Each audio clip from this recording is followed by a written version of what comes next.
Abe. All right, you ready? Well, I'll go see the new Batman. Yeah, I'm ready. I'll definitely go see the new Batman. We'll But see that when you're here, though.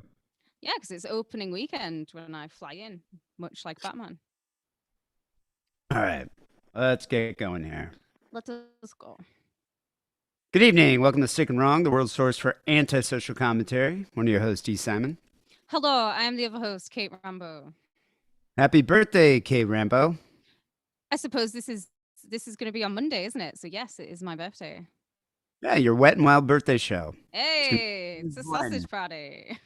Yeah, this is going to be a full-on sausage party, and that is a double entendre because one, most of our listeners are male, and I think everyone in the current YouTube live stream right now are all men, so it is a sausage party. But two, the subject of this week's show also is no stranger to a sausage party. So I'm no stranger to a sausage party. I mean, I've been in bands for years. I like hanging with the boys. I'm in several boy group chats on WhatsApp. I like hanging with the lads. pretty much like all the parties I went to when I was in England, they were all sausage parties. It was just me, you, and your cat. And your cat's male. I'm male. He Yeah, is definitely very it was a sausage fest over in England. in Blighty. So how's your birthday been so far? Have you been wanking to Nicolas Cage films while wearing a Cage pillowcase over your head?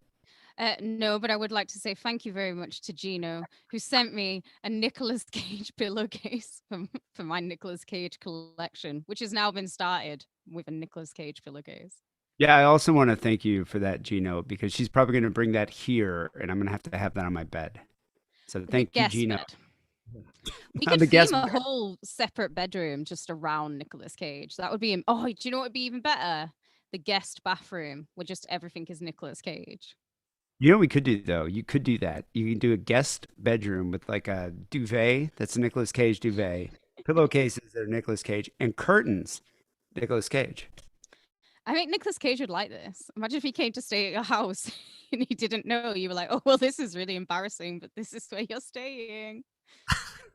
I think that'd be kind of amazing. I wouldn't mind having like a Lou Ferrigno room too. You're old, bringing up a Lou Yeah, I'd like Ferrigno a Lou room. Ferrigno. I think it'd be great. You could have a Lou Ferrigno room. I bet you Steele would stay there.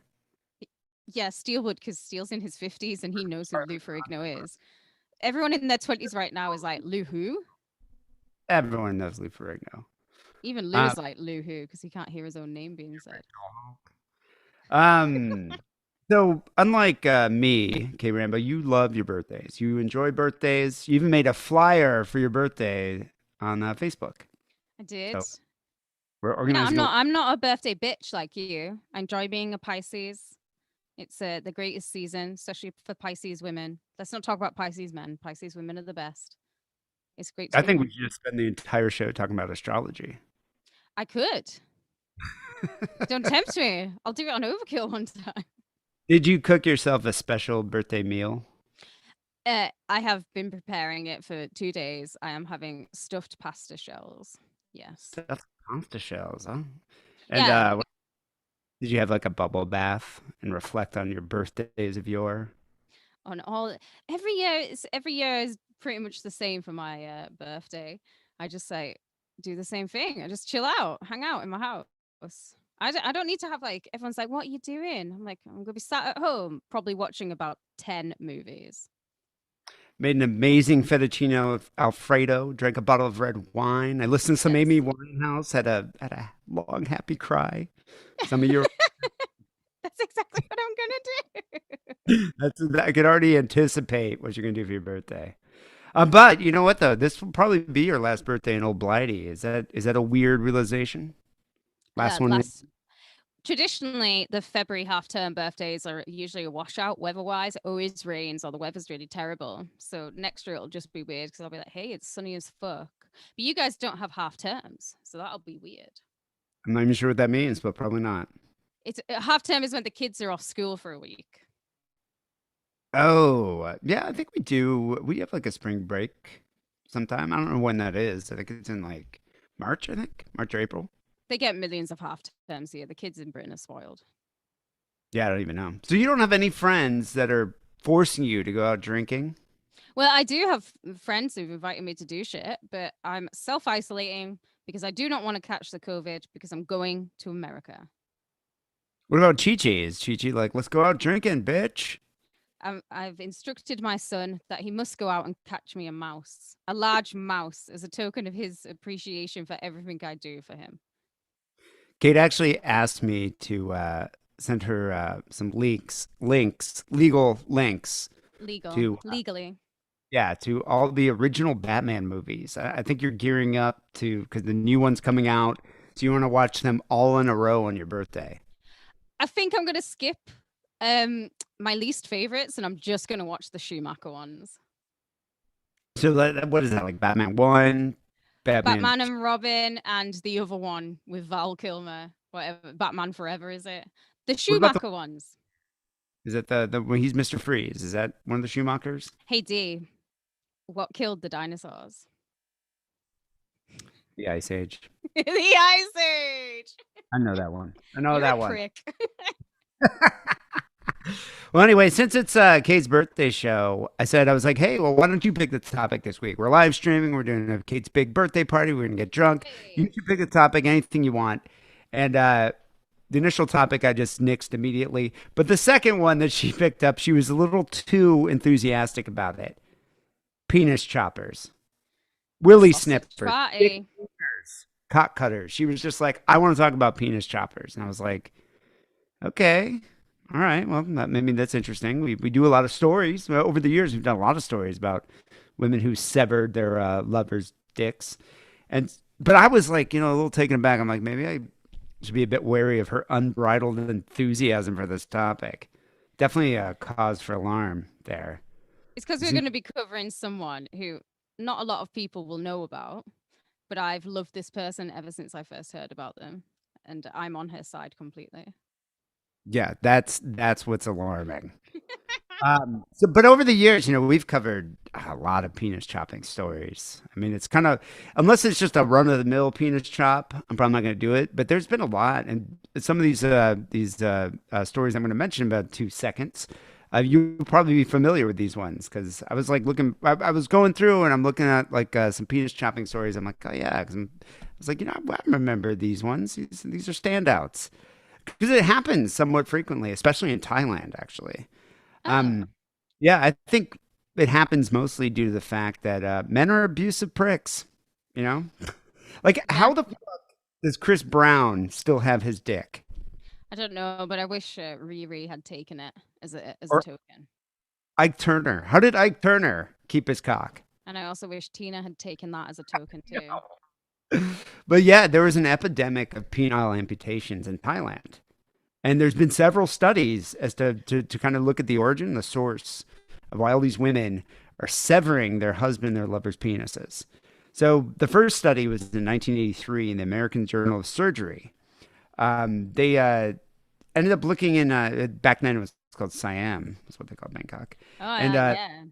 four physicians at the Sirajaj Hospital in Bangkok looked Well into the done. subject. They said, it became fashionable in the decade after 1970 for the humiliated Thai wife to wait until her philandering husband fell asleep so that she could quickly sever his penis with a kitchen knife. A traditional Thai home is elevated on pilings, and the windows are open to allow for ventilation. So the area underneath the house is the home of family pigs, the chickens, and the ducks. So thus, it is quite usual that an amputated penis would be chucked out the open window where it could be captured by a duck. I Yeah. really So like ducks. Ducks full of dicks. ducks with a dick. There's a Thai saying that goes, I better get home or the ducks will have something to eat. So that's the Yeah, that's common. very Thai. I bet Marshall Island Tony knows how to say that one verbatim. So the physicians that did the study remarked at the end that most of the patients never filed a criminal complaint against their attackers. So the patients who lost their dicks were pretty much like, yeah, I guess I was an asshole and I deserved it. Yeah, there you go. I guess I deserve that one. Wah, wah, wah. There's another 1998 study called the Factors Associated with Penile Amputation in Thailand, and they found that they gathered data from three specific couples where the women chopped their husbands' dicks off. And the couples, by then divorced, discussed their experience calmly.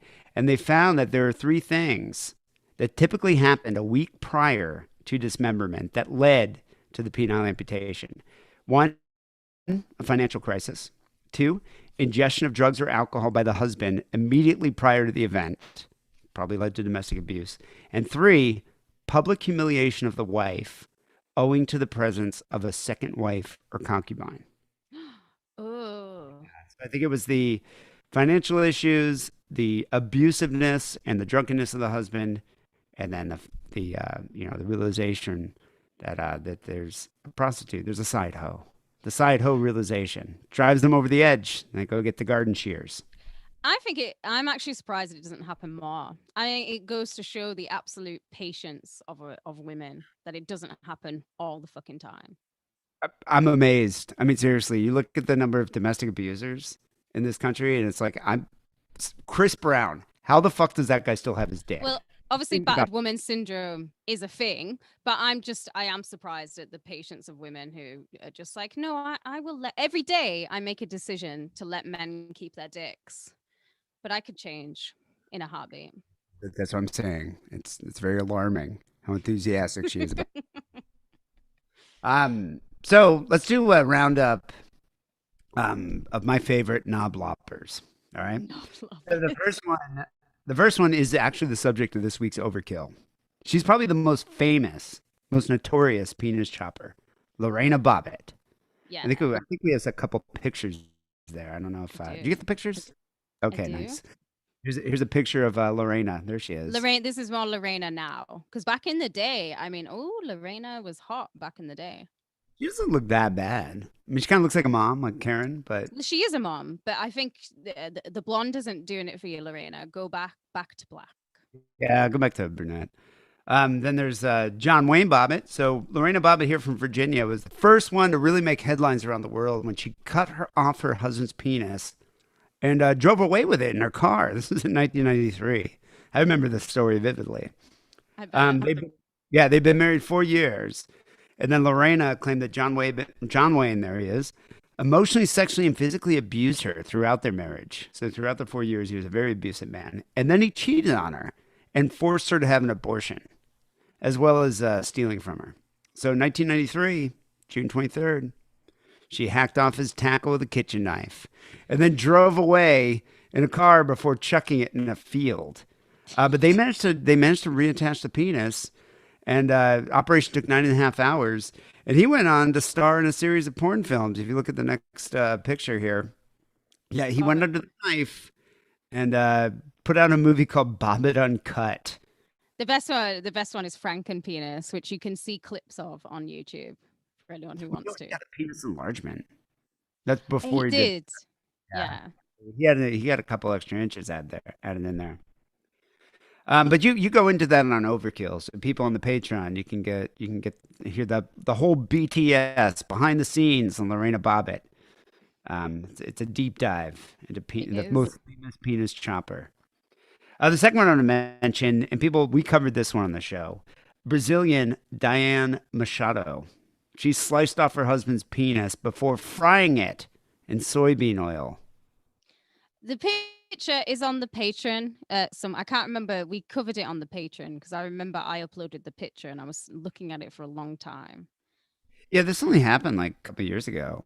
This is in the Brazilian city of Sao Gonçalo.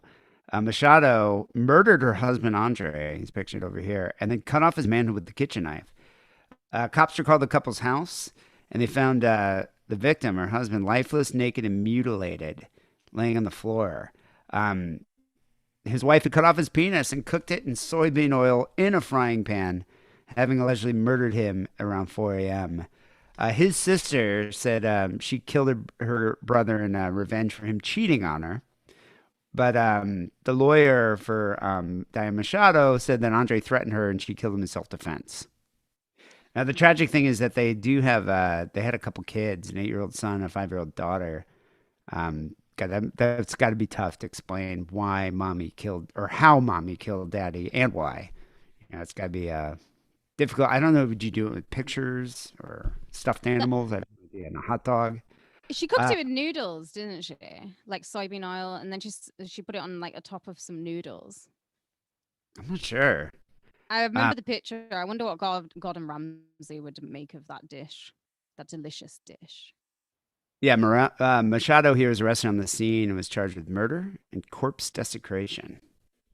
The next one is one of my favorites. So this woman here, Victoria Frabut, I think we also covered this one. Cut off her husband's genitals in a Say her message last, against say her sin. last name again. Frabut? I don't know. Frabut? How would you say that? Fruit butt. Frabut. Frabut. But Frabut here, she was like a holy roller, and she felt that was a sin stick, his magical sin stick. So she chopped it off. So she wasn't like there was not even like an infidelity thing. Not sure if if there even was an abusive marriage. She was just batshit crazy. So she used rose pruning shears to cut off her husband's penis in 2019 as a warning against sinning against God and fornication. So Do you she's think he was jacking it? And she caught him jacking it. Jacking into porn, probably. Yeah, because Yeah. she's crazy, crazy religious lady. 56 years old from North Carolina. Actually, she tied up her husband James before hacking off his manhood, and then calling 911 emergency services. She initially told cops that someone was in need of spiritual assistance, before adding that he may be in some physical pain. Just Maybe. a little. Fra Butt went on to say that her husband, who she started referring to as her soon to be ex husband, wasn't seriously bleeding. And she added that she cut off her husband's favorite part of himself, but was disappointed that there wasn't enough blood to make the sign of the cross or write sinner on the wall. Wow, she is wackadoo, isn't she? Police showed up and they put the appendage on ice and they took James to a nearby medical center for surgery. And Frabut was charged with kidnapping and malicious castration. Not sure what happened to her. This next one, Brenda Berrettini. This is anger over revenge porn. Yeah, her asshole of a boyfriend was posting pictures, sexy pictures, sending them to all of his friends, their sex videos. She wasn't too happy about it. So Brenda Berrettini got some garden shears, and then she sliced off her lover's manhood at his home in Cordoba, Argentina in 2017. The 40-year-old victim here, Sergio F., he said that we started having sex, and she told me she was going to give me a surprise. But first, he had to cover his eyes with a velvet mask. She had she had his eyes covered in a velvet mask, tied him to a chair, and then she was like, "Yeah, let me give you a surprise." She said, "Guess what I'm touching you with?" And he was just like, "I'm not sure." So she performed oral sex on him, and then what she was touching him with was garden shears, and just cut off 90% of his dick and testicles. She is hardcore, isn't she? She planned that. She was going through with it. Tonight is the night, in the words of Look up. Neil Young, I think the guy in the next picture is the guy who got his the dick dude. chopped off. Look at him. He's like, "Where's my dick? Donde? Donde está mi pipi?" Oh my god, he's wearing flip flops, so he kind of deserves to have his dick cut off. I like how his legs are just crossed super tight because it's gotta suck. I Yeah, it's like mean, me when I need to pee. He's got um, every man who is listening to this has gone at least 10 times by now. I'm not sure if the next one's the actual if it's the garden shears. Is the garden shears? Yeah, look at that. They're the bloody garden shears, and she used a condom, so it's safe sex. Oh, Well, so she was giving him a royal blowjob. What we'd call a posh blowy. Yeah. yeah. So I wouldn't say it was safe sex, but maybe safe for her. So he said that Sergio told paramedics, "I felt like I was going to die." Brenda denied attempted homicide, but she was jailed 13 years for the attack. And during the trial, she claimed that he treated her like a trophy and then would send out explicit videos of her to all of his friends, violated her intimacy, her life, and her career. So she took matters into her own hands, literally. Yeah. Next one. Now, this is a classic. Here's a spurned Thai wife. This is the classic here. Karuna Sanusan, 24. She found out her husband was having an affair, so she planned a brutal revenge. 2018. I think the next pick is the husband here. She Sorry. Yes, like, where's my dick? Where's my pee pee? They all kind of have that same look on their face of like, dude, I'm fucked. Life is done. Yeah, wouldn't you just rather kill yourself at this point? Like, live forever without a dick or just die? She hacked off the penis of 40-year-old Sirapon with a 12-inch carving knife and hurled it out the bedroom window at their home in Bangkok, Thailand. Sirapon was found lying in a pool of blood after neighbors heard his agonizing screams and called the police. His penis was put in an ice box, but surgeons were not able to reattach it. I'm Oh, going what a to shame for him. see. He's just like, I don't have a dick anymore. That is a dickless man. It's just look at that face. It's just this like, you know, All resignation. around me are familiar faces. I don't Places. even have a mushroom tip. Just nothing. His penis was put in an ice box. They weren't able to reattach it. Sanu-san said that she found out he was secretly going with other women, and this made her very angry. She was so full of anger she couldn't relax. She says, I was angry inside. So she planned the attack. What she did is she waited until the morning when he woke up, had morning wood. She aroused him with the morning wood. And while he was absent minded, of course you'd be absent minded because she's giving you a blowy with your morning wood. She then just pulled out the serrated kitchen knife and cut off his Oh penis, my god, a serrated kitchen knife too. threw it out the window. No wonder they couldn't reattach it because of a serrated edge. Oh, that's You know, brutal. I'm kind of seeing a trend here. I'm sort of nervous about dating. I don't know how many men out there that are listening to this show at the sausage party date Asian women. It seems to be like an inordinate amount of Asian women who cut off their husbands' penises. With serrated blade, they don't fuck about. The serrated Yeah. blade says we do not fuck about. This next one, I think, is the MVP of dong cleavers. Oh wait, there's the chopper. I guess it wasn't. I don't know if is that That's a rated. cleaver. That's cleaver. Okay. Um, so this 21-year-old here, the next pick, she's from China. Her name is Fan Lung. There she is. Can't really tell, but it's Fan Lung with her husband. Um, she discovered a sexually explicit message that he sent to his lover using his wife's phone. That's What an smart. idiot. Yeah, What that's an smart. absolute idiot. You're kind of asking for it at that point, mate. So she grabbed a pair of scissors, stormed in the bedroom, and cut off his penis while he was sleeping. Now, what's Scissors. interesting about that scissors? He must have had that implies tiny dong. Like scissors, unless you have a garden shears, I can understand. Garden shears, you clip it right off. Oh, right. See, this is your male ego coming into it, where you're like, they would need garden shears to take off my cock. I think a Well, pair of Fisker scissors from Finland would take off any man's cock. I'm thinking like, barber scissors or something like at least like some metal scissors, like industrial scissors. Like when they imply scissors, I'm thinking like the kind that like like 6-year-olds use to cut up in crafts class. Why do you think of paper scissors immediately? Do you know how many different types? Like even material scissors are highly dangerous. You can kill people with them. Dario Argento does. Material scissors in their home. I actually do. I have about 3 pairs. See, once again, I'm very alarmed about this topic. Women. Women have Very materials. about the enthusiasm Kate Rambo has about this. Um. Anyway, so she chopped off his dick with a pair of scissors. The father of five was rushed to hospitals where doctors were able to save the appendage and sew it back on in a 4-hour operation. So he's However, Chinese, Frankenpenis. yeah. However, Fan Lung, MVP of penis chopping, managed to sneak into the recovery room where she chopped off his penis a second time. She got him again. Yeah, that's what I'm saying. MVP. She has heart. She threw it out the window, and Lung, he was really upset. He chased his wife outside, losing blood. I think the next picture you can see him running after her. They got into a fight in the street. He's got blood just streaming down his legs, hitting the woman, screaming. Well, they stopped. They tackled him, and the woman is taking him for treatment. But then they discovered, well, she chopped his dick off a second time. No wonder he's so upset.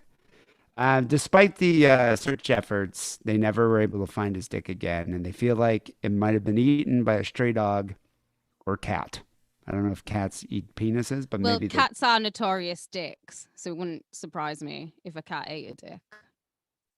Well, Lung's mistress here, named Zong Hung. That's interesting. At least one of them's hung. Uh, Hey, she said she would hey. stick by him, even though they could never have children. She says it doesn't matter that he's lost his fertility. He has 5 children already. Now that's true love, Kate Rambo. I think, like, if I got my dick chopped off, I bet you'd dump my ass for the first guy who came along with a basket of tater tots covered in nacho cheese. I really want some tater tots covered in nacho cheese right now. Thanks. There he is, Dickless Wonder. Dickless wonder. Dickless Wonder right there. All right, my last one here.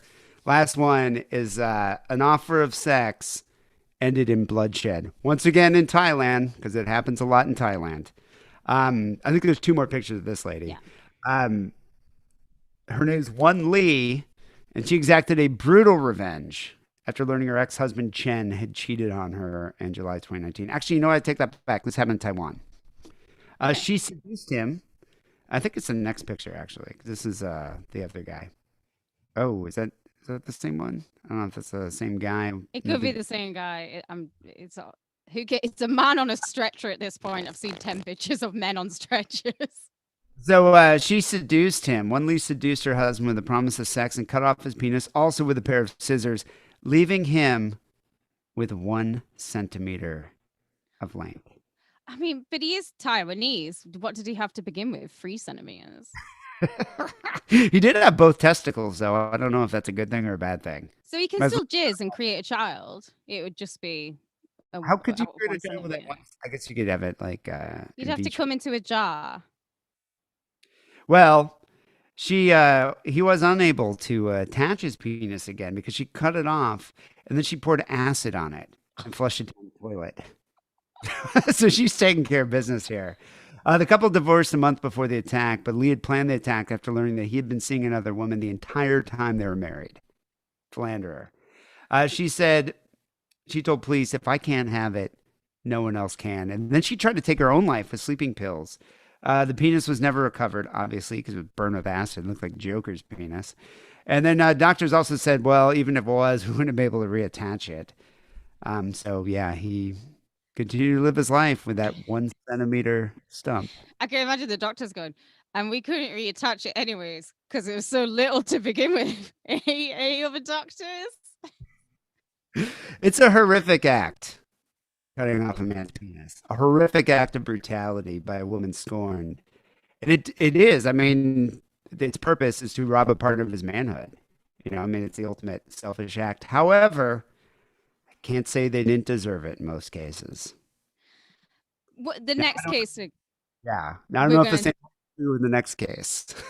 I admire this woman. We're going to talk about her because none of these other women can quite compare to this murderous geisha, and her name Well, is what about the Sada lady that Abe. cut it off twice? She cut Yeah, it off. she wanted it, but I think Sada Abe cut it off for many different reasons and did lots of different things with the appendage.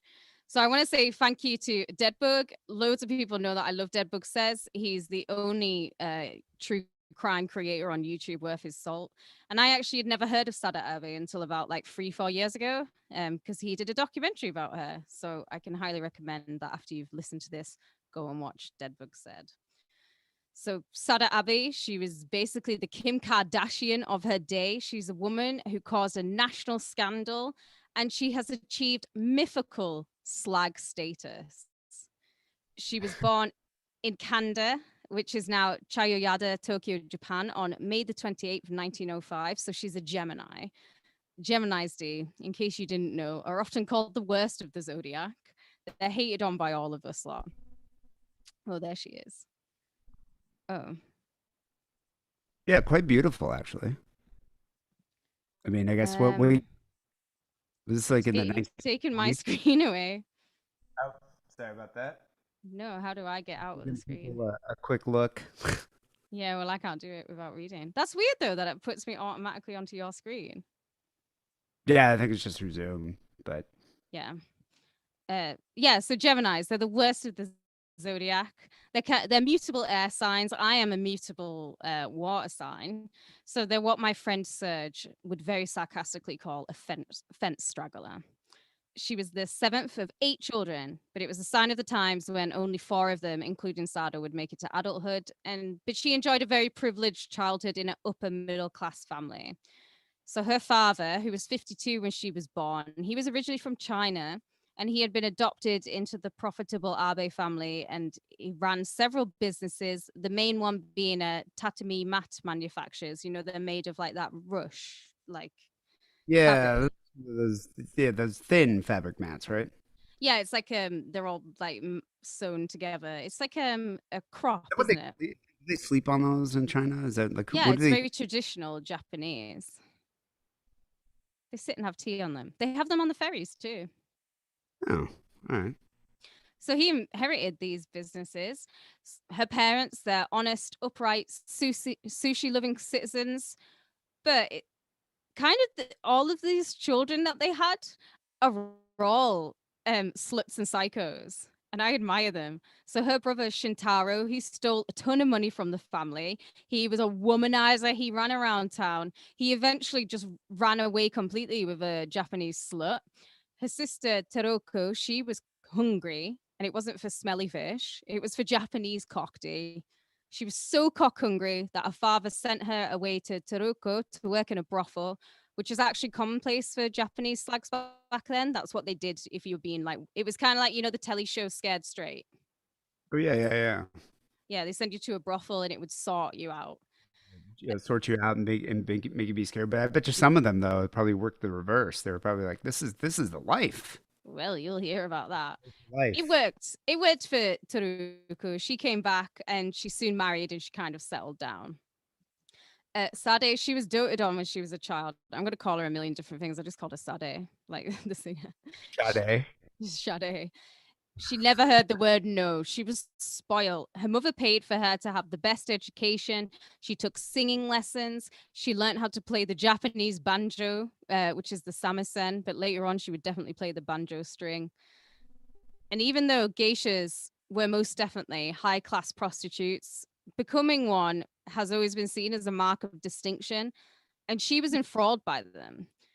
The high profile ones at the time, they were considered celebrities. And soon she was skipping her lessons. She was wearing makeup. She's rebelling. She's dreaming about joining the geisha life, but without realizing what it takes to be a geisha. Do you have to go through like intense training to be a geisha? You know how like when Yeah. you want to be a singer, it's like you devote your life to it. Like, is there like you know prostitute training classes and seminars you have to take to become a geisha? Yeah, it's like the worst life ever. Have you never seen memoirs of a geisha, do you?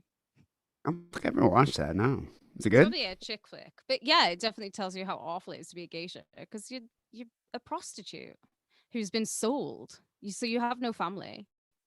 Yeah, but if And there's back celebrities, I mean, you get to be, I mean, you get to go have sex, you get paid well. I'm sure you get to eat some of the finest sushi. Yeah, but how many of them do you think became celebrities? It's like how many bands become Guns N' Roses? Yeah. How many podcasts become Joe Rogan? Kate Rogan. At the time, her brother and sister, they were taking up so much of her parents' attention that she was able to get away with whatever she wanted to do. She became a rebel and she was kicking about the streets of Tokyo with her bunch of J-Pan mates. But it wasn't all good times and eel sashimi for Sada because one night when she was out with her so called friends, at the age of 14, she was raped by one of them. And this changed her completely. She told her parents about what had happened, and they were obviously shocked. They supported her through the trauma of the event, but she descended here on in into teenage hell. She became irresponsible. She was wild. She was uncontrollable. And her father, who saw the good that being sent to the brothel did for her sister, he did exactly the same for her and just like offed her to the brothel. I love that, like in Shakespearean times, it's like send to a nunnery. It's like in Japan, they're like, no, let's send her to the brothel. Like that will set her straight. She was sent to a geisha house in, yeah, pardon, I didn't hear that. I believe the Japanese way. I think that works. It's a little more Oh, well, effective. to be sent to the brothel, darling. Nunnery? Fuck that. Well, it's better than a nunnery or a Yeah. priesthood. So she was sent to the geisha house in Yokohama, but the family had different memories actually as to why she was sent there. So don't forget that Sada, she'd spent several years worshipping the geishas. They were her celebrities. There was nobody better to her. She claimed her father sent her there without her will, but her former slut sister said that she went there totally willingly and she was like dreaming of stardom. But when she Hmm. got there, she did see, like we were just talking about, that being a geisha wasn't all it was cracked up to be, because becoming a geisha is led in difficulty. There's extreme brutality, especially at the turn of the century. Remember foot binding? That was for the Yeah. geishas. That was for the geishas. Yes, I imagine there's probably a lot of carpal tunnel from like the hand jobs. all the hand jobs. It's with all the Yeah. usual things of being a prostitute, all the usual like japes that'll happen to you. With the geishas, there's a strict caste and ranking system, and that stopped the vast majority of the girls who were sold to the geisha houses from ever becoming stars. And instead, they just became well skilled prostitutes who were really great at conversation and could pour you a great cup of tea. Well, it's a vocation, you know. They're learning skills. Yeah. Transfer. Despite her intelligence and good looks, we'll say good looks for Japan. You need to Google what she looks like. She never made it past the lower ranks. She's what we call in wrestling terms as a curtain jerker. So instead of pouring tea and providing company for the elites of Japan, she was basically just providing sex for off the street clients. Is that what curtain jerkers do? I like that term. Curtain jerkers. Yeah, she's a You somebody just pull. comes in, I've got 20 yen. What can I get for this? And they're like, "Oh, Sada will take care of you." And off you Oh, go. okay, so she's the discount whore, like the Yeah, discount. which All is right, insulting. that She is did this insult. I think so. She did this for 5 years and then she contracted syphilis. And that meant she was struck off the geisha list completely. She had no choice but to turn into being a government licensed prostitute and living in a way less glamorous brothel. So she's starting to fall on hard times now. And during this time, both her parents died. Her mother died in 1933, and she actually nursed her father, who died during his last few days in 1934. And whatever self restraint that she had left, like the Japanese Elvis, it soon left the building. She now started stealing from her clients. She was having secret relationships with them. And after a police raid and being struck off the license taking list, she started going street walking. But she got tired of the eel in men's pants, and instead she took up a job selling eels in a local restaurant in Nagoya in 1936. So this The is her star. trying to get out the trade. She's had Yeah, the star. enough. Oh my God, terrible. But what could go wrong from here? Well, one day in the restaurant, she looked across the friolators and she locked eyes with the greasy goon owner, Kicho Ishiada, who was 42 at the time. Like everyone in the restaurant industry, I can attest to this. He was a womanizer. He often enjoyed slipping his eel into his various rotating door of waitresses that his wife would hire, as his wife was actually the one who handled the day to day running of the restaurant. So his wife was hiring all these waitresses, and he was just Ishida was just coming in and banging them. He's a real nice, classy guy. This. I like your generous usage of the word eel. I promise it's the end. It was lust at first sight for the pair of them. Sada remarked that she had never seen such a sexy man before, and she certainly had her experience with sexy men by this point. And they soon started a steamy and sordid affair, and she fell passionately in love. And this is where her insatiable appetite for sex really came into play. A former lover was quoted during her trial as saying, "She was enough to astound me. She wasn't satisfied unless we did it 2, 3, or 4 times a night. What she has made clear is that she is a woman whom men should fear." Wow, it's insatiable. Oh, she's horny. This woman is a horny woman. Initially, Ishida, he was just assuming it was going to be like a one-time fling, but he had now met someone who could match his own high sex drive and his party lifestyle. And they made their way around the city. They were staying in hotels like love hotels. They were drinking sake and having lots and lots and lots of sex, which, according to the myth, lasted for days. So they stayed in their Shibuya neighborhood. That's where you stayed, wasn't it? Shibuya, yeah, yeah. Shibuya's Shibuya. in Tokyo if you've been there. Shibuya is kind of like where all the strip clubs are and the brothels and those weird bars where you can have escorts, like I these talked to male you. escorts. Well, sort Oh of. yeah, the male ones. Yeah, Yeah. you can go get these male escorts that look like they're out of an anime, and they'll just and there's no sex. They're just companions. They'll sit and have and you buy them dinner and they talk to you. Weird It was really times. odd that whole area of Shibuya. Although I recommend checking it out. Oh yeah, I'd like to go. But even back here in the 1930s, it was sleazy. They stayed there in a love hotel. They were in bed for 4 days. They didn't even stop shagging when the geishas would bring in more sake. Where's They this guy's wife? running their businesses. She should have What is been the one to cut his dick off. This bender, it went on for 2 weeks. 2 weeks they're at it, and by the end of it, Sada was begging him to leave his wife and stay with her forever and ever and ever and ever. Of Ishida, she said, it's hard to say exactly what was so good about Ishida, but it was impossible to say anything bad about his looks, his attitude, his skill as a lover, or the way he expressed his feelings. She is head over fucking heels. love? The LUV. fling, yeah. So the fling was over. She's now devastated. So how does she cope? She starts drinking heavily, which is also what I do during times of deep distress. And she was intensely jealous. She started thinking of her lover with his wife. And so she started to dream up a plan to murder his wife before she actually changed her mind because she went to see a play in which a geisha threatens her lover with a knife. And so she just decided that's what she was do. She's going to murder Ishida instead. Yeah, On if I can, May, no one else. yeah, exactly. On May the 11th, 1936, she sold some of her slut clothes, which I imagine were probably similar to what the green M&M wears, but Japanese versions of, because Green that's the M&M's a lesbian. sluttiest. Just to let you know. Okay, she doesn't dress like that anymore. No, she's a slut. I'm a slut. The green M&M is a slut forever and ever and ever and ever. She sold these clothes and she bought herself a kitchen knife. She later described meeting Ishida that night. I pulled the kitchen knife out of my bag and I threatened him, as had been done in the play I had seen, saying, Kichi, you wore that kimono just to please one of your favorite customers, you bastard. I'll kill you for that. That's how she said it. She's so emo scene queen. That's how I'm imagining her. I would have been a little bit nervous as soon as I heard. I wonder if she said in like a sexy little girl voice or something. Kichi, wore that kimono. Creepy.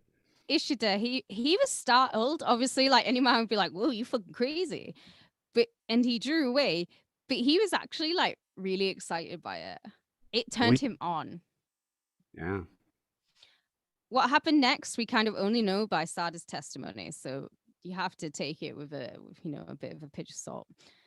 Her and Ishida, after being tickled yellow by the knife play and threat from his young lover, they had taken to the Ogo red light district. Did you go there? I don't know if that even exists anymore, the Ogu red light district. They probably Right? will have a red light district though. Oh, no, they definitely do. Yeah. Shibuya has a lot of it, but there are other areas of Tokyo is so huge. I forget there's an area that back in the day though, that used to be this really sketchy area where like the Navy officers and all them went, but that's Oh, like I bet really it's this. right now and lame. So I'm wondering if that's what this place used to be. But back in I, like the 50s, it was really sketchy, and that's where all the prostitutes were. I bet it's this because this is just before. This is just during wartime before war really kicked off. The Yeah. mid 1930s. So they went to the red light district. They had a 2-day love making marathon session. During one shagging session, this is actually something that I think Harrison had wished and prayed for his whole life. Rest in peace, Harrison. She held the knife against the base of his Japanese cock. She threatened to cut it off if he returned to his wife. Yeah, I But think extra for that. yeah, the Japanese cock of Ishida, much like Harrison's, only grew bigger because he was immensely turned on. This led to him asking Sada to strangle him with her obi. She enjoyed that so much that he then asked her to strangle him while he was sleeping so that he could wake up with a huge throbbing erection. This is a kinky couple. They are kinky. On May the 16th, they enjoyed 2 hours of erotic asphyxiation, but this time Ishida, he began to feel the side effects. His face became distorted from all the strangling, and it actually wouldn't return to normal. It like drooped down like he had Bell's palsy. Probably had a stroke. Well, yeah, he probably did have mild brain hemorrhage because he's been starved of oxygen. He jokingly said the next time that she should just strangle him to death so that he wouldn't feel pain.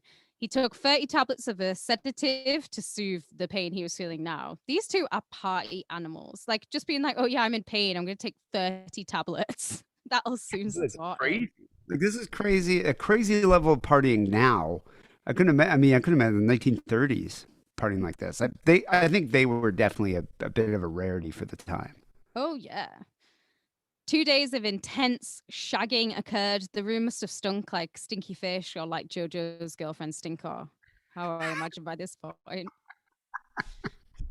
And the joke that Ishida had made was still fresh in her mind. At 2 a.m. on May the 18th, she wrapped her sash twice around his neck. She strangled him to death as he slept, saying she felt after she'd killed him, after I'd killed Ishida, I felt totally at ease, as though a heavy burden had been lifted from my shoulders, and I felt a sense of clarity after she had realized what she had done.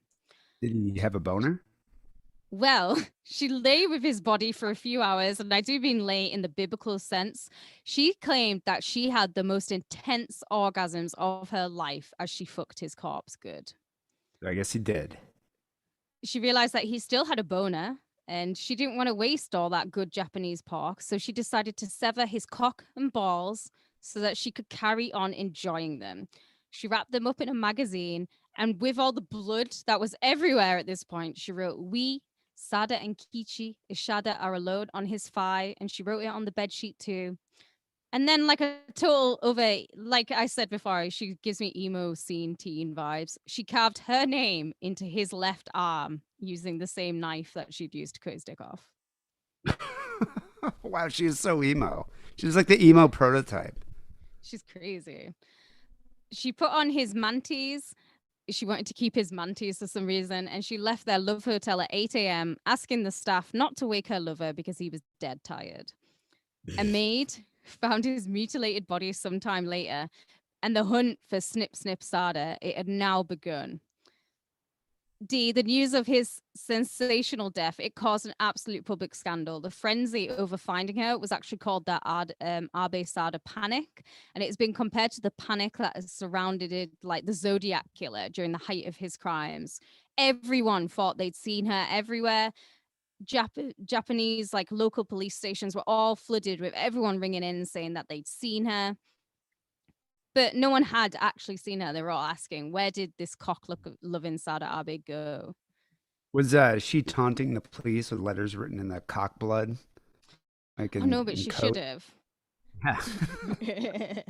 That's where maybe the Zodiac killer could have got his ideas from. I mean, he probably chopped off a lot of cocks too. So she checked into an inn in Shinagawa. I'm sorry, Jeff, but if there's anyone like Adam from Tokyo is going to be like, what the fuck, Kate? I'm really sorry. Shinagawa, using a pseudonym. I struggle to speak English. I think I do quite well. On May the 19th, 1936, she went shopping. She saw a movie. You know, she's having a self-care day, dude. That's what we call Where's the self. dick? I don't She's get got it. it in her bag at all times. She has it in her bag. She's got it close to her. That's Yeah, what she I mean, does. did she have plans on preserving it, like casting it in resin, You're gonna bronzing it? hear. What do with it? All right, You're gonna hear what she does with her be dick. patient. The next day, May the 20th, she had a massage because she was really stressed. And then after it, she pounded 3 bottles of beer because she was feeling great. She's living the life. She spent the majority of the days writing letters, contemplating suicide, and trying to use her dead lover's severed genitals as a dildo. Couldn't be as rigid as it once was now at this point. It's got to be like rotting. Well, in the words of Sade, she says, Sada, I felt attached to Ishida's penis, and I thought that only after taking leave from it quietly could I then die. I unwrapped the paper holding them, and I gazed at his penis and scrotum. I put his penis in my mouth, and I even tried to insert it inside of me. It didn't work, however, though. I kept trying and trying. Then I decided that I would flee to Osaka, staying with Ishida's penis all the while. In the end, I would jump from a cliff on Mount Ikoma while holding onto his penis. Isn't that the most romantic thing you've ever heard? But she really loved dick. She really loved his dick. Yeah, his dick in particular. But yeah, that is really romantic. So romantic. You know, crime isn't a big thing in Japan. The police are on it. They're looking for this woman. And at 4 p.m., they were suspicious of the pseudonym and they came to the inn and they went up to her room.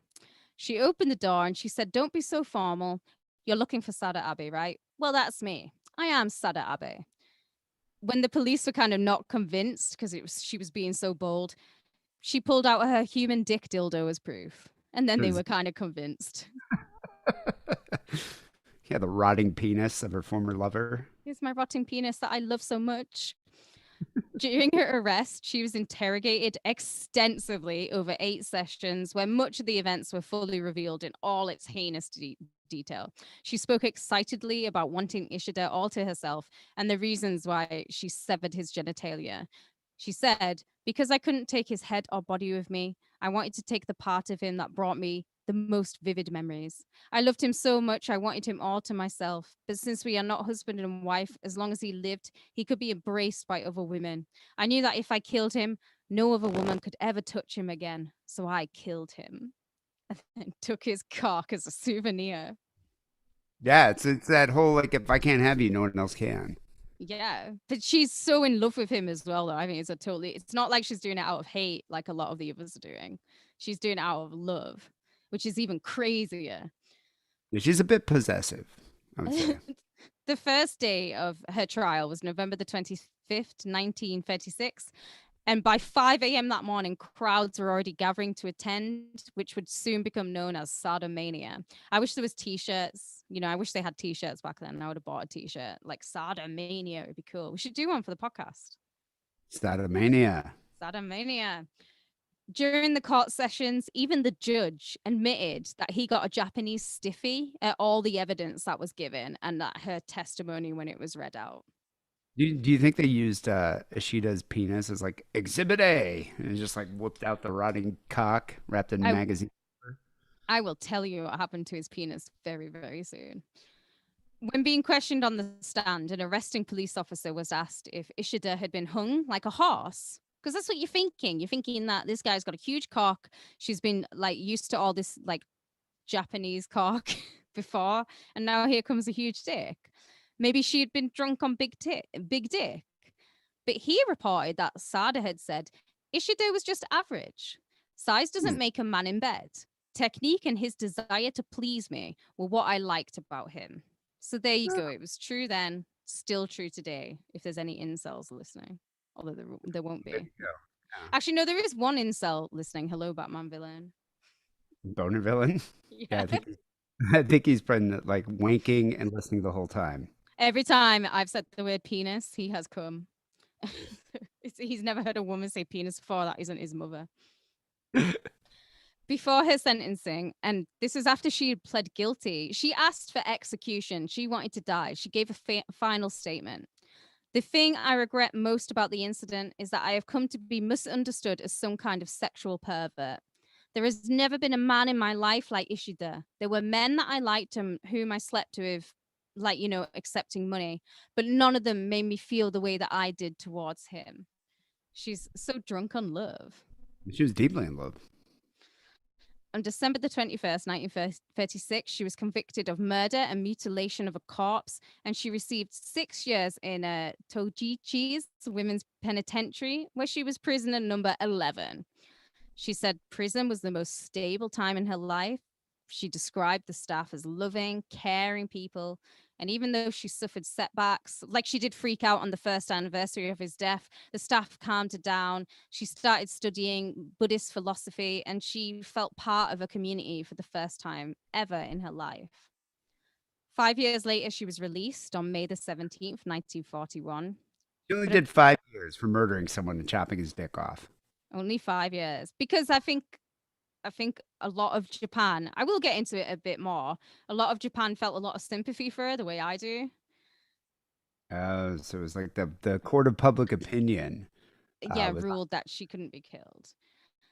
Due to her notoriety, of course, she wasn't going to be out the public eye for very long. Even using an alias, the public fascination with her meant she could never really stay a secret. She left prison with zero income. She had no hope of a job. She had to live with her sister and her brother in law. But by this point, it's wartime rationing. So she really did have to support herself. She sued the author of a scandalous book about her case. And in 48, she actually published her own book about her life, which I hunted high and low for and I cannot find.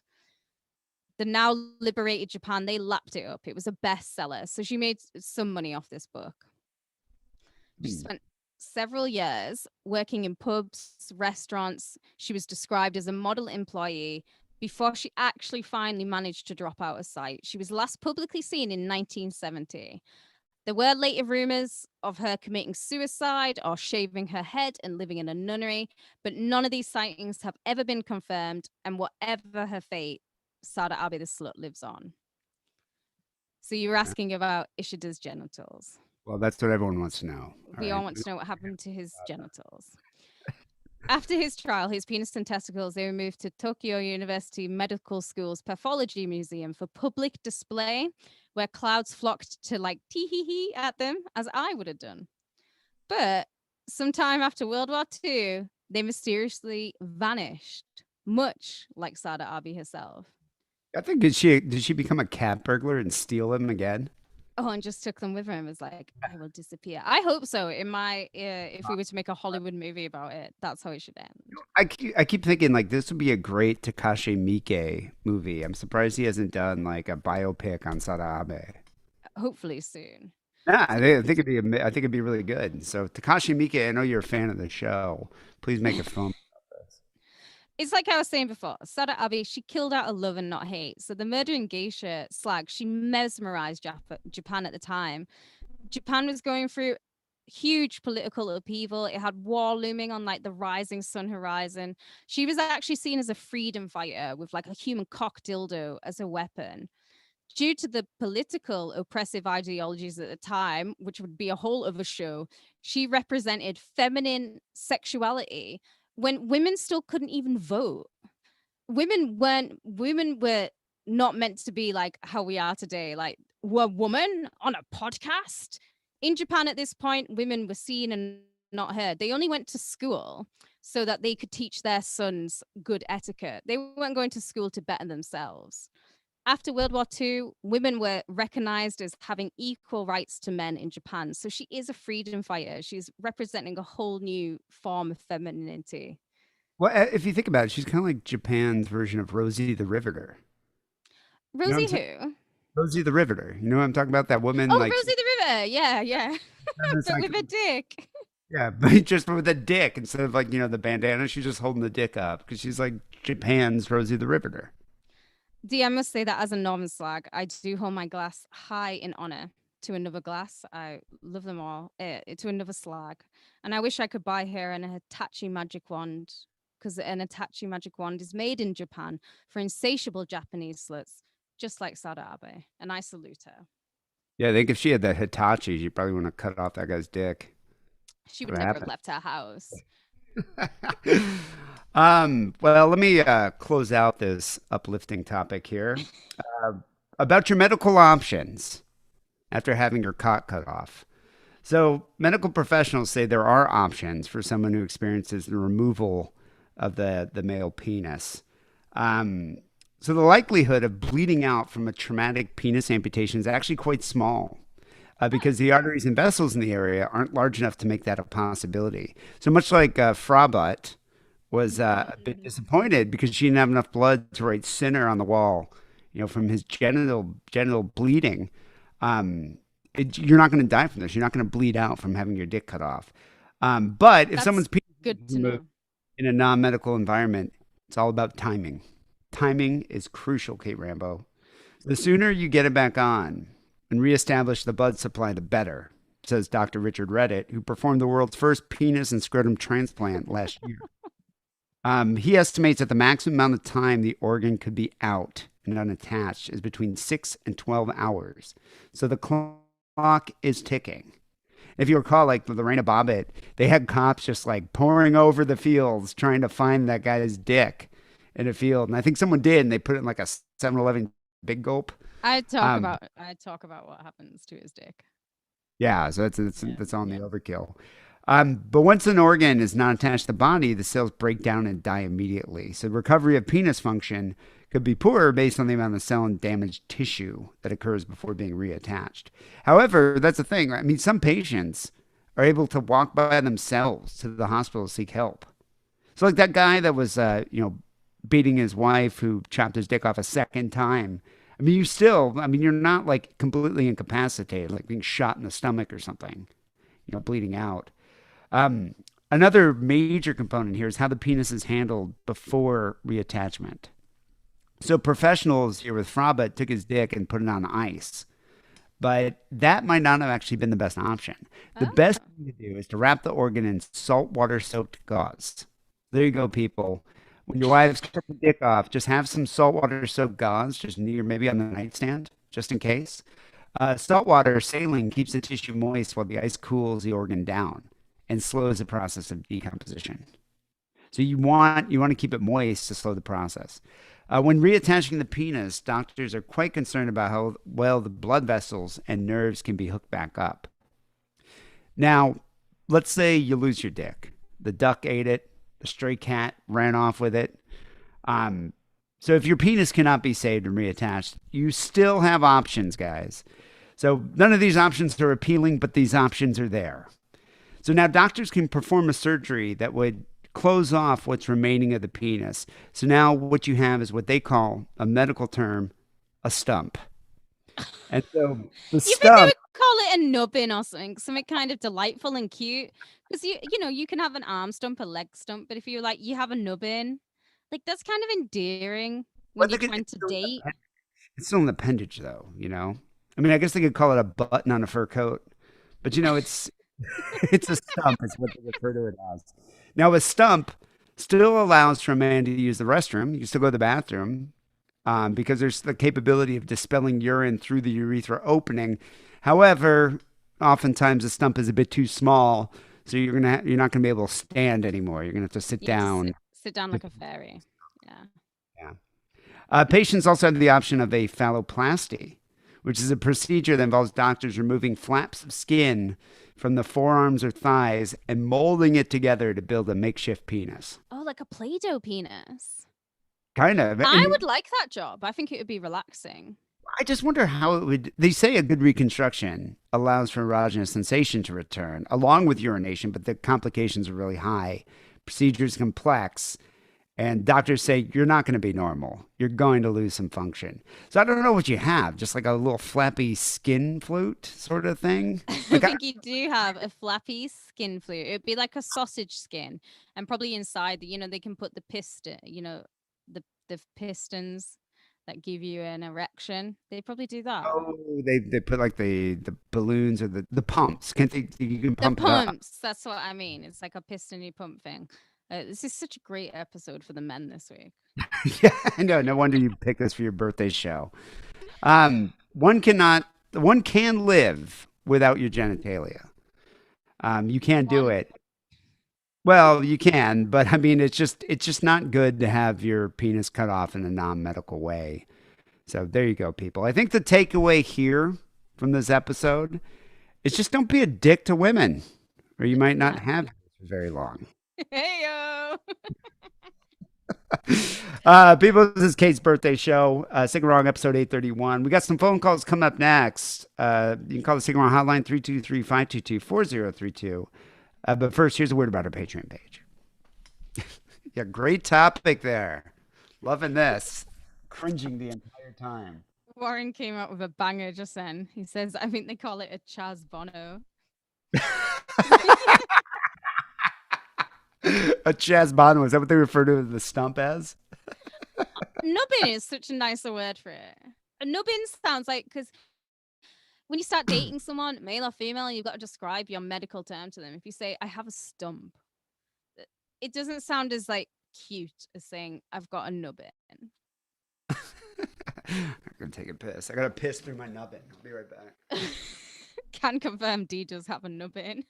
I married him out of pity and sympathy and for the shekels.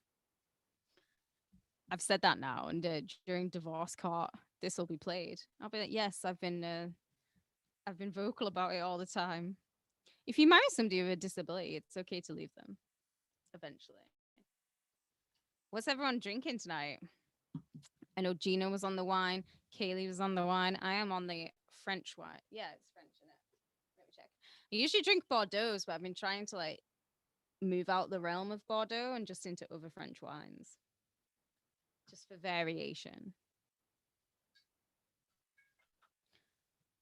What day is this? So yeah, it's Sunday now. So this is the day Hunter S. Thompson killed himself.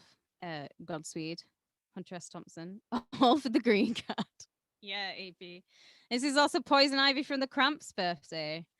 She's a Californian girl, Northern California.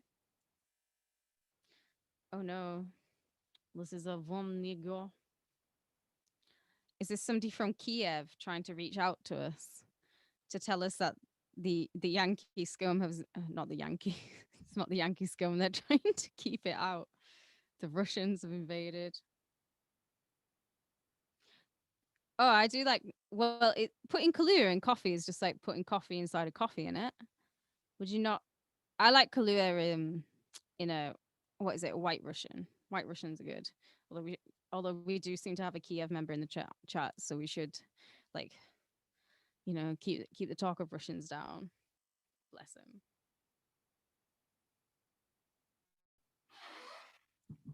Oh no, he can hear him. He can hear him in his bathroom.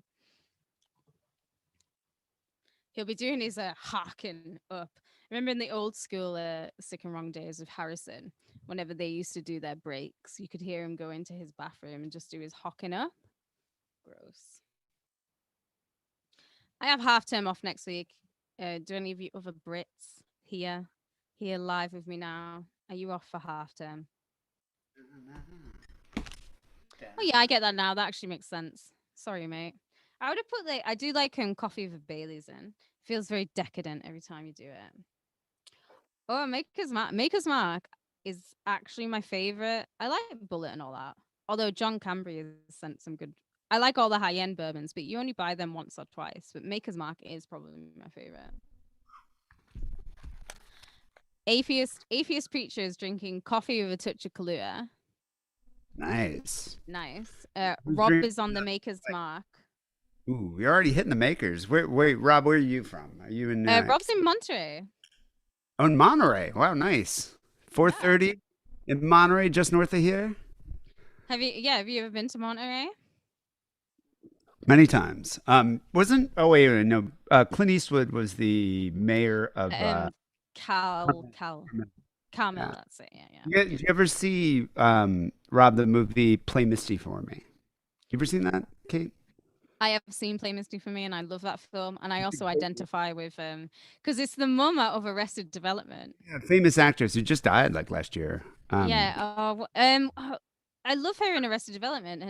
It's Lenora, but it's not Lenora. What's her name in Arrested Development? Wait, are you looking it up or am I? You can look it up.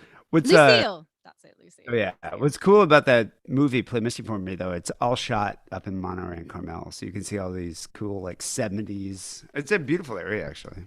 Well, his amazing house is one of those cool coastal houses where it's got the tree growing in the middle and then it's got your house in it. I mean, it's hard to describe, but it's like a one shack house with a tree growing in the middle. It's gorgeous. And after I watched Play Misty for me like last year, I looked it up and they've ruined it, D. They've ruined the house. The house is still there, but they got rid of the tree, which was like the selling point of that house to me. And they just made it look like I don't understand people's fascination with let's get rid of all the dark stuff and we're just going to make it all white. Yeah, I don't get that. I hate it. I just hate it. Stop it. They remove the cool like hardwood floors and the wooden paneling and all that stuff. It just make it lame. They do make it lame, but it was still going for over $1 million. I would also be fearty, as the Scots say, about living so close to the water. I love the ocean, like being near it, but I don't want to live on like the edge of a cliff. You know, I don't. I wouldn't do that either. Like in if you go to La Jolla in San Diego, Ahoy. yeah, La Jolla is like God. There's no way you'd ever afford a house in La Jolla. But anyway, these mansions are built right on the cliff, so you could have ocean views. But you always read about like every few years there's a mudslide, and one of those houses just goes straight down into the water. Like, It's would even you like even want? Malibu. I wouldn't want to be that close to the water. I, No. I just think it's dangerous. It is funny in Malibu. I haven't been there in a while, but I remember actually it was me and JoJo and my ex went there a while ago. And the way they have some of the beaches there are kind of publicly accessible, like Zuma Beach, you just park and walk up to it. But a lot of the beaches, they don't want riffraff there. So you can't really get, it's hard to get to the beaches. I mean, if you have one of those mansions, they have these elevators that take you down the cliff to the beach. But if you're not in one of those mansions or if you're not renting one of those mansions, you have to find like a way to get down the rocks into the fucking to get to the beach. They make it difficult on purpose. But anyway, we ended up finding our way down like I think it's called like Devil's Matador Beach or some shit like that. And we had to walk across all these fucking rocks. It was a pain in the ass to get to this. And the beaches are beautiful, but they're full of rocks, so it's kind of you can't really swim there. Yeah, yeah. But me and Joe, we're both really heavily tattooed, and we're walking around. And my ex wasn't tattooed at all.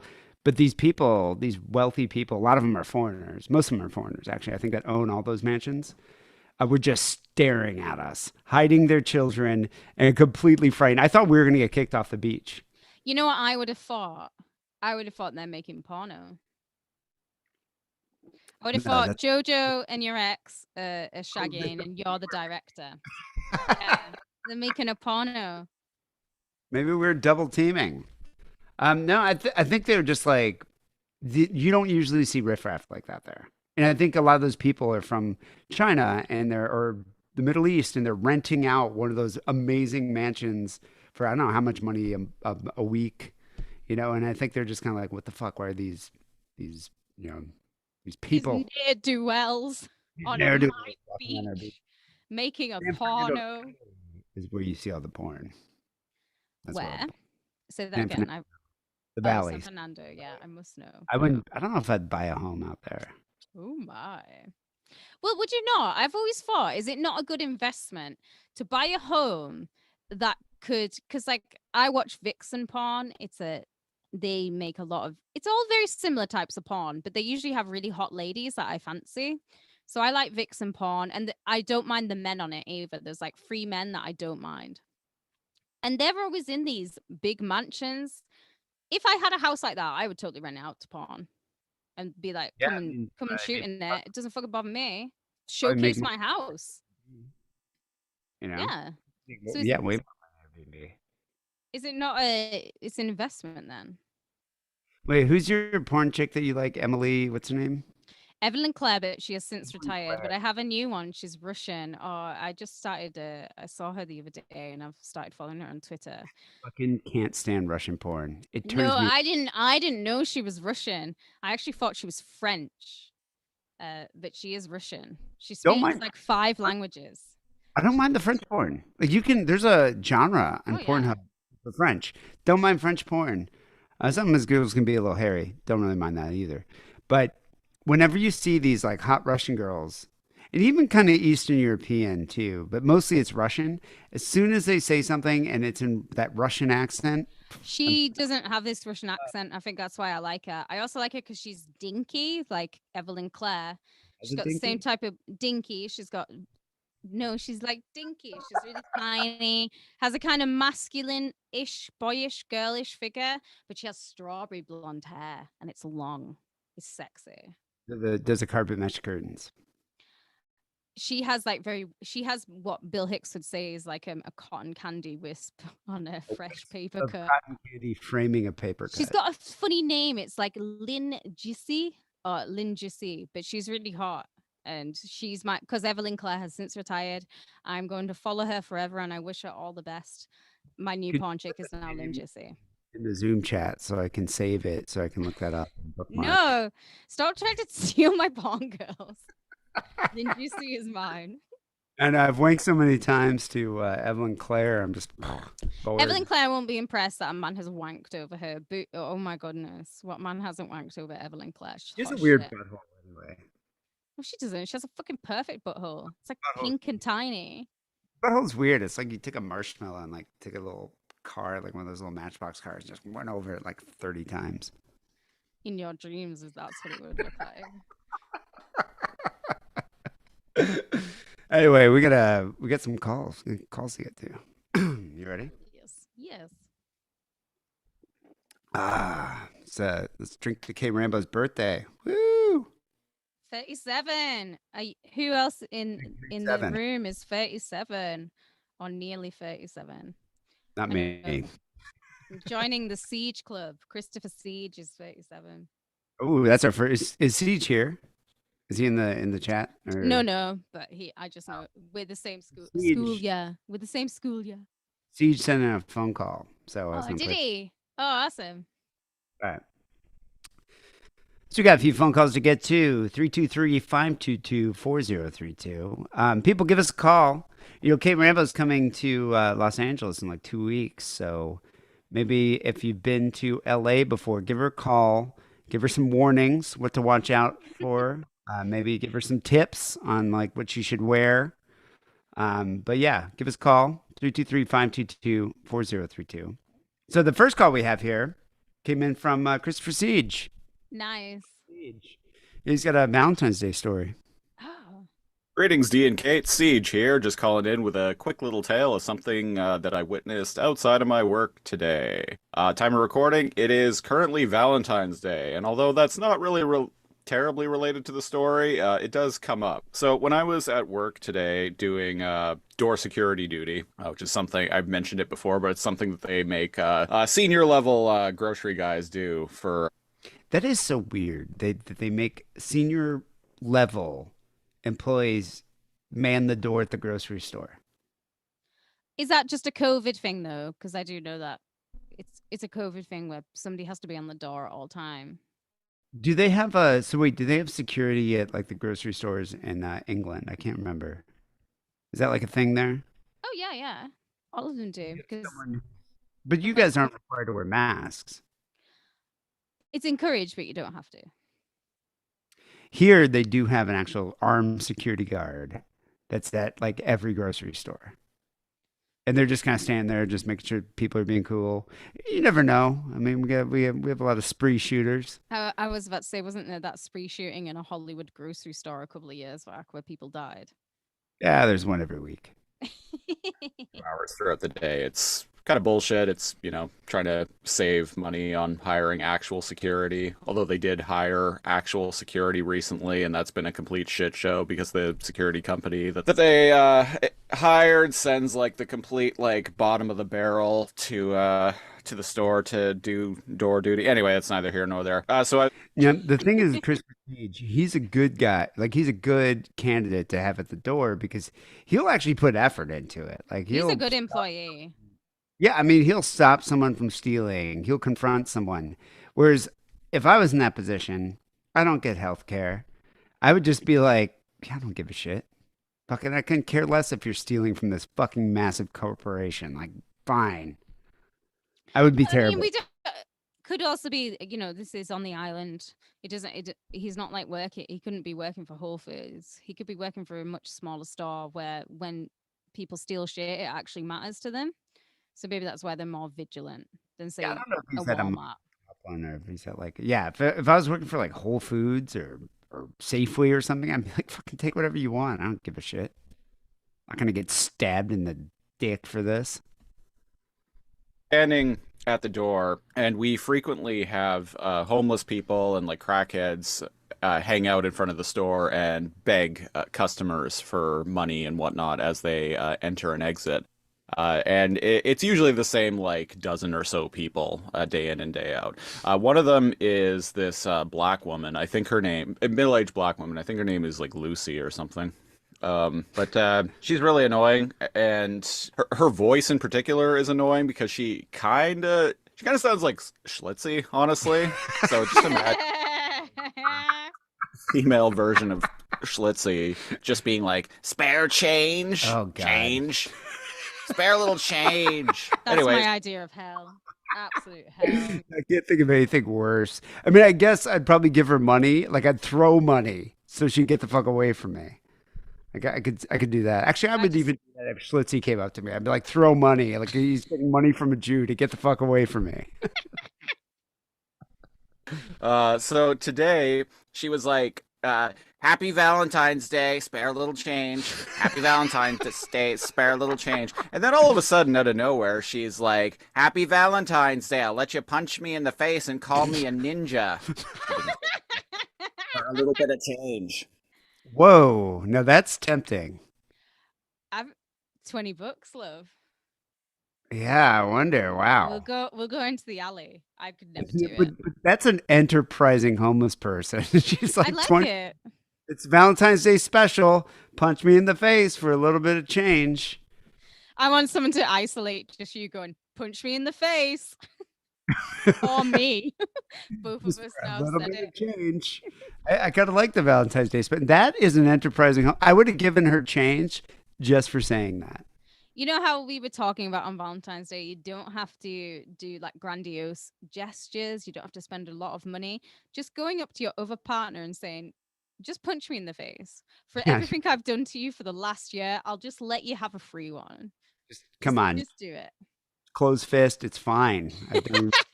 That's the thing with homeless people. I just sort of am oblivious. I pretend they're not there. And I think once you've lived in a city for a long time, like you'll see that when you come to LA because you don't. I remember living in London, you do Yeah, just but you you can don't see it. encounter as many homeless people where you live now in England, the north of England.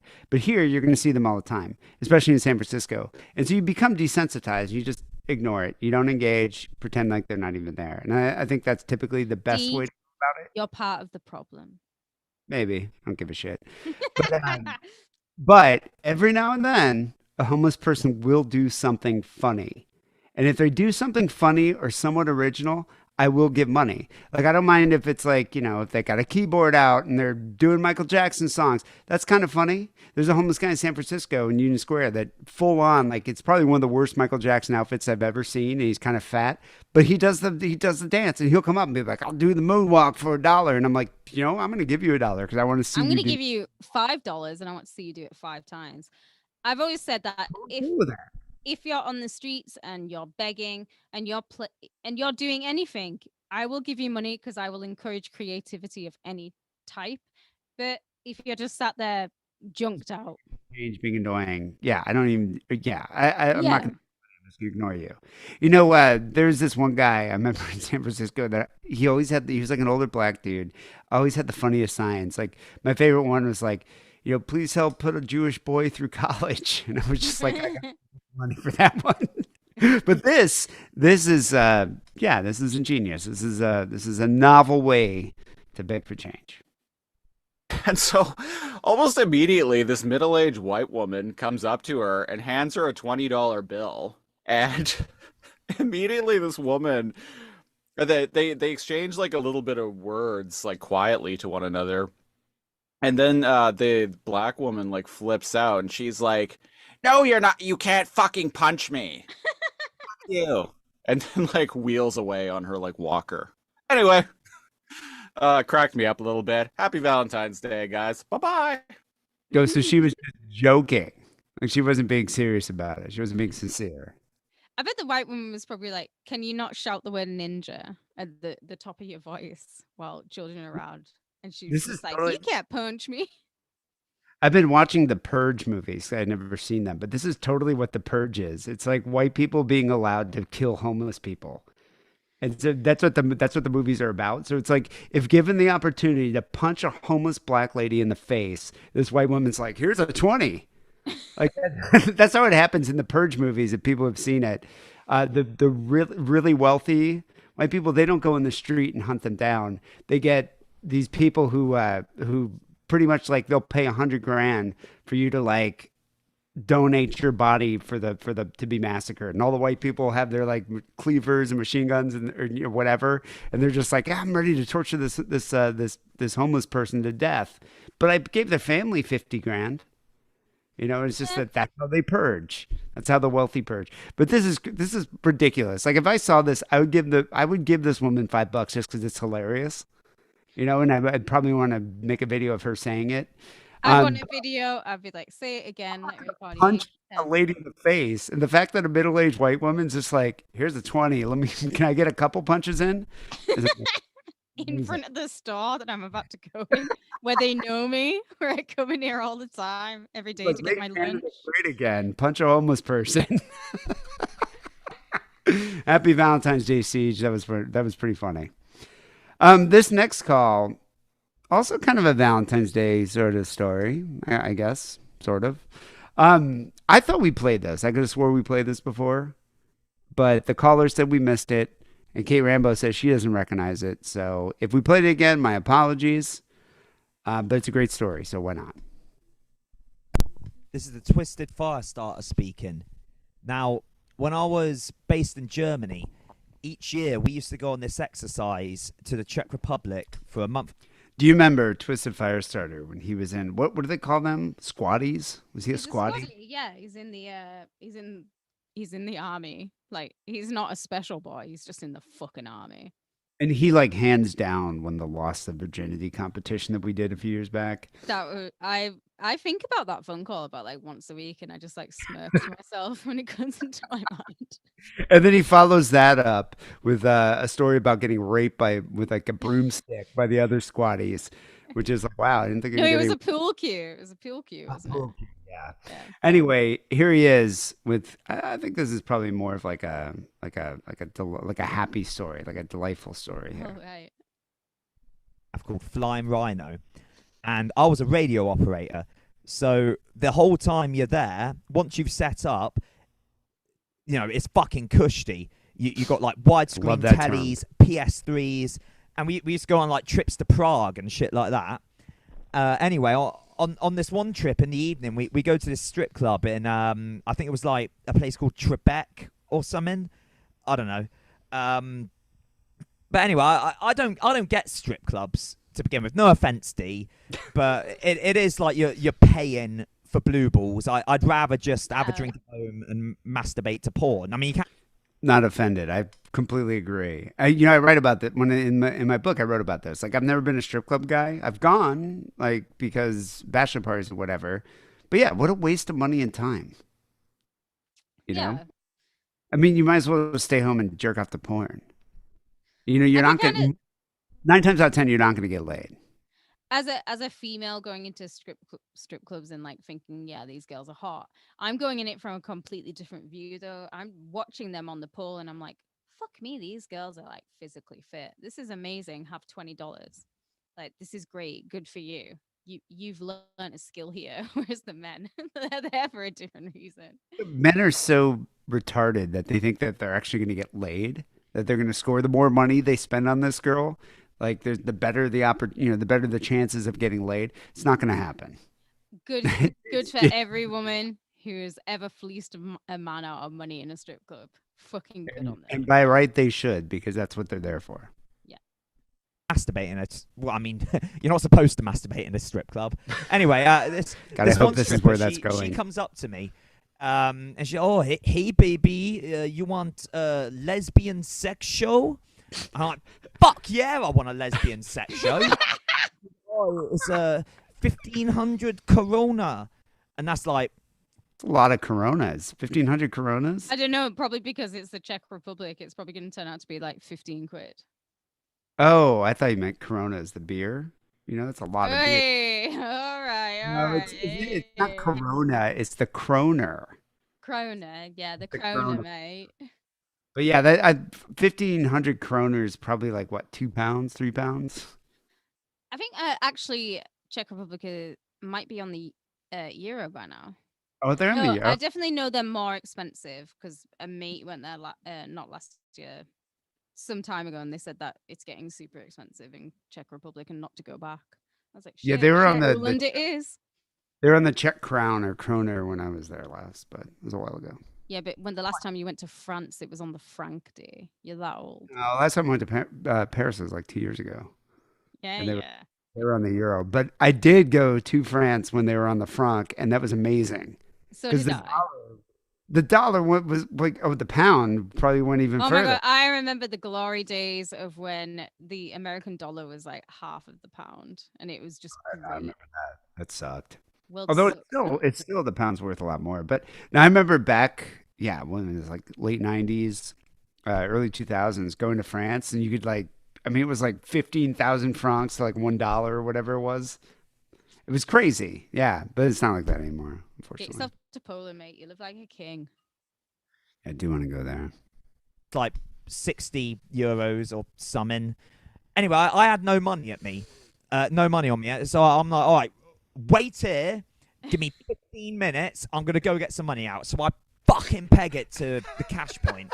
I get the money out, come back. And again, it's a cold day. Now I'm out of breath. My nose is running. I'm sort of sniffling, sort of wheezing. I go up to her. I'm like, oh, here's the money. And she goes, oh, she's looking at me a bit weird. She's like, oh, you on cocaine? And I'm like, no, I'm not on cocaine. I've never done drugs in my life. And she starts going fucking ape shit, right? Going, no, you on cocaine? I fucking kill you. And I thought she was gonna take a fucking eye off and stab me with it. I'm like, I swear I'm Jesus. not. Panicking, right? Think God, that would not happen in an American strip club. That would not. And the crazy thing about American strip club, I remember when I was working there, I did do a lot of cocaine, as well as other drugs, but I had an issue with nasal polyps, which I don't know if I maybe it's like an irritant in your nasal canal. So like one nostril is completely blocked, and I had no benefits. So I couldn't even pay to get it remedied. But my nose was like almost constantly like just dripping. Like it sucked. It was about a year that this happened. So as soon as I walked in, I'd be like that. And if you do that once in a strip club, you'll have like three of them just on you. Like, oh, you got any blow? You got any cocaine? You got Oh any blow? yeah, yeah. They can smell that from across the room. It's like a shark. It's like a mako shark, smelling like a little blood from a paper cut. They'll like zone in on you. So I'm surprised that a Czech stripper would be so turned off by cocaine. Have you never done that though when you've been in a club and you're wanting drugs? So you just kind of like, and you don't know anyone there, so you just kind of scan the room. I always look for a girl. I don't look for a because I trust girls a little bit more than I do boys. But I'll like look for a girl, and if I'm like, yeah, she's wired, and then you just go up to her and you like just start chatting. And then before I've gotten drugs so many ways doing that. Just talking to a random girl and being like, hey, my connection's not here tonight. Do you have anyone? Do you have anything? And because they're fucked, they usually like, yeah, here you go. Like he's over there. Yeah, from what I've always heard, my exes would just meet a girl in the bathroom. And And done that millions of you times. would be doing some drugs, and then you'd be like, "Oh, hey, can I have a bump?" Or sometimes they just offer. That usually doesn't happen with dudes. No. Do you know why? Because women are nicer. That's why we don't cut off dicks all the time. You know what's funny? Me and Lee, the other day, it's a couple weeks ago, we were in the. I think we might have talked about this on second show, but we were at this bar called the Naughty Pig on Sunset. And the Naughty Pig is right next to this like notorious Los Angeles strip club called the Body Shop, which I think is fully nude and they don't serve booze. So you see a lot of like the strippers because it's next door will be in the Naughty Pig drinking. And so me and Lee were just kind of sitting there. And he's British, Pakistani. He doesn't look. I guess I could say if he was in a strip club, he probably would look like a mark. And then Yeah. probably wearing the same thing I'm wearing right now. So we're sitting at the bar, just ordered a drink. I look back and I see this girl who looks just like a stripper, and she's with these like two somewhat shady looking gangster looking dudes, and they're just sitting at a table and they're staring at us. And there's other people at the bar, but they're both kind of staring at us, and she's staring at us. And so we order a drink, and then like maybe 5 minutes later, she walks up to the bar, and she's just looking like directly at me, and looking directly at Too intense. yeah, but just in a weird way. Like it was kind of like almost like a dude will just stare, like male gaze at a woman, just kind of staring at her until she finally like says hi. It was kind of like that. Like she was just staring at us. And so I'm drinking and it's kind of awkward. I don't even know if he noticed. I was just like, how's it going? How's your night going? And she's like, hey, you guys want to go in the back and do a bump? And I was like, this is the sketchiest situation I think I've been in a while. So this girl who's been looking at us, I noticed her looking at us for like 10 minutes with these other two sketchy looking guys at like a corner of the bar, and she all of a sudden comes up and is like, "You guys want to do a bump?" Don't you think she was probably going? There was like some kind of like ulterior motive going on there. Oh yeah, it has to be like a natural thing, doesn't it? Like if you'd have both been at the bar at the same time, you kind of struck up a conversation. 15 minutes later, you're still chatting away, and then she says, "Hey, like I don't know if you guys are into it. Do you want to go for a bump?" Also, there is no more crushing feeling than when you offer someone a bump and they say no. You kind of feel a bit like your ego gets a bit bruised. Then you're like, "Oh, well, I just offered you something." And you said no. In It's this a day and bad. age, I would think there's like fentanyl or something, whatever, like one random substance is going to make us both pass out and we'll get robbed.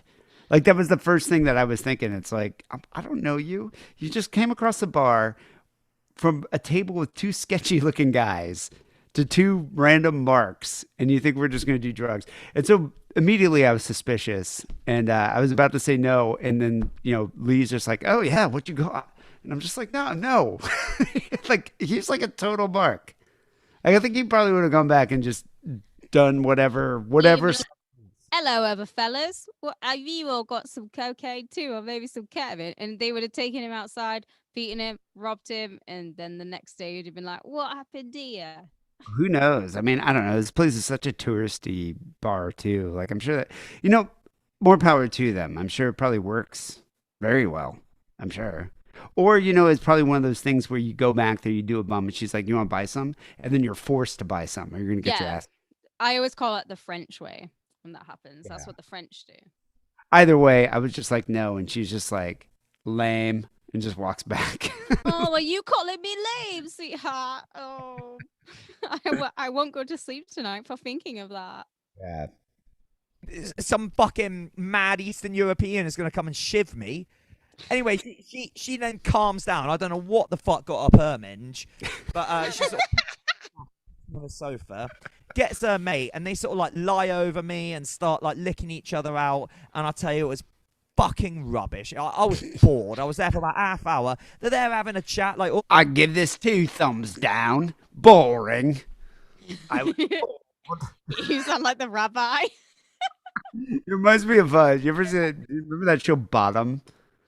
Of With course. Oh my god. Bottom the has been with me my whole life. What you do I remember the show Bottom? I'm fucking British, D. That Well, is there's a such an great- insult. There's a great episode called Bored. And it's just like, this sounds just like it. We're just like, bored, boring. He reminds me of Rick Mayall sometimes, his voice. Yeah, I love it. sort of as they're doing it, having a bit of a laugh, and that was it. Well annoyed. I thought, what a fucking waste of money that was. I didn't even put any effort in. I come out, right, meet my mate. He's like, "Oh yeah, mate, did you know they got a brothel upstairs? I just got a whore for an hour for 1,000 Corona. 500 quid less. I could have got an actual prostitute I could have slept with and then cried in the arms of for a half hour longer." And I just feel like I'm like one of the in-betweeners or something. I just have He's an in-betweener. He's the briefcase wanker. absolutely everything. Anyway, happy Spooktober, Kate. Bye! Wow, this was sent a while ago, and I guess I must have missed. As if he's trying to antagonize me after telling that story. Oh my god, that's hilarious. That was really good. Thank you there, Twisted Firestarter.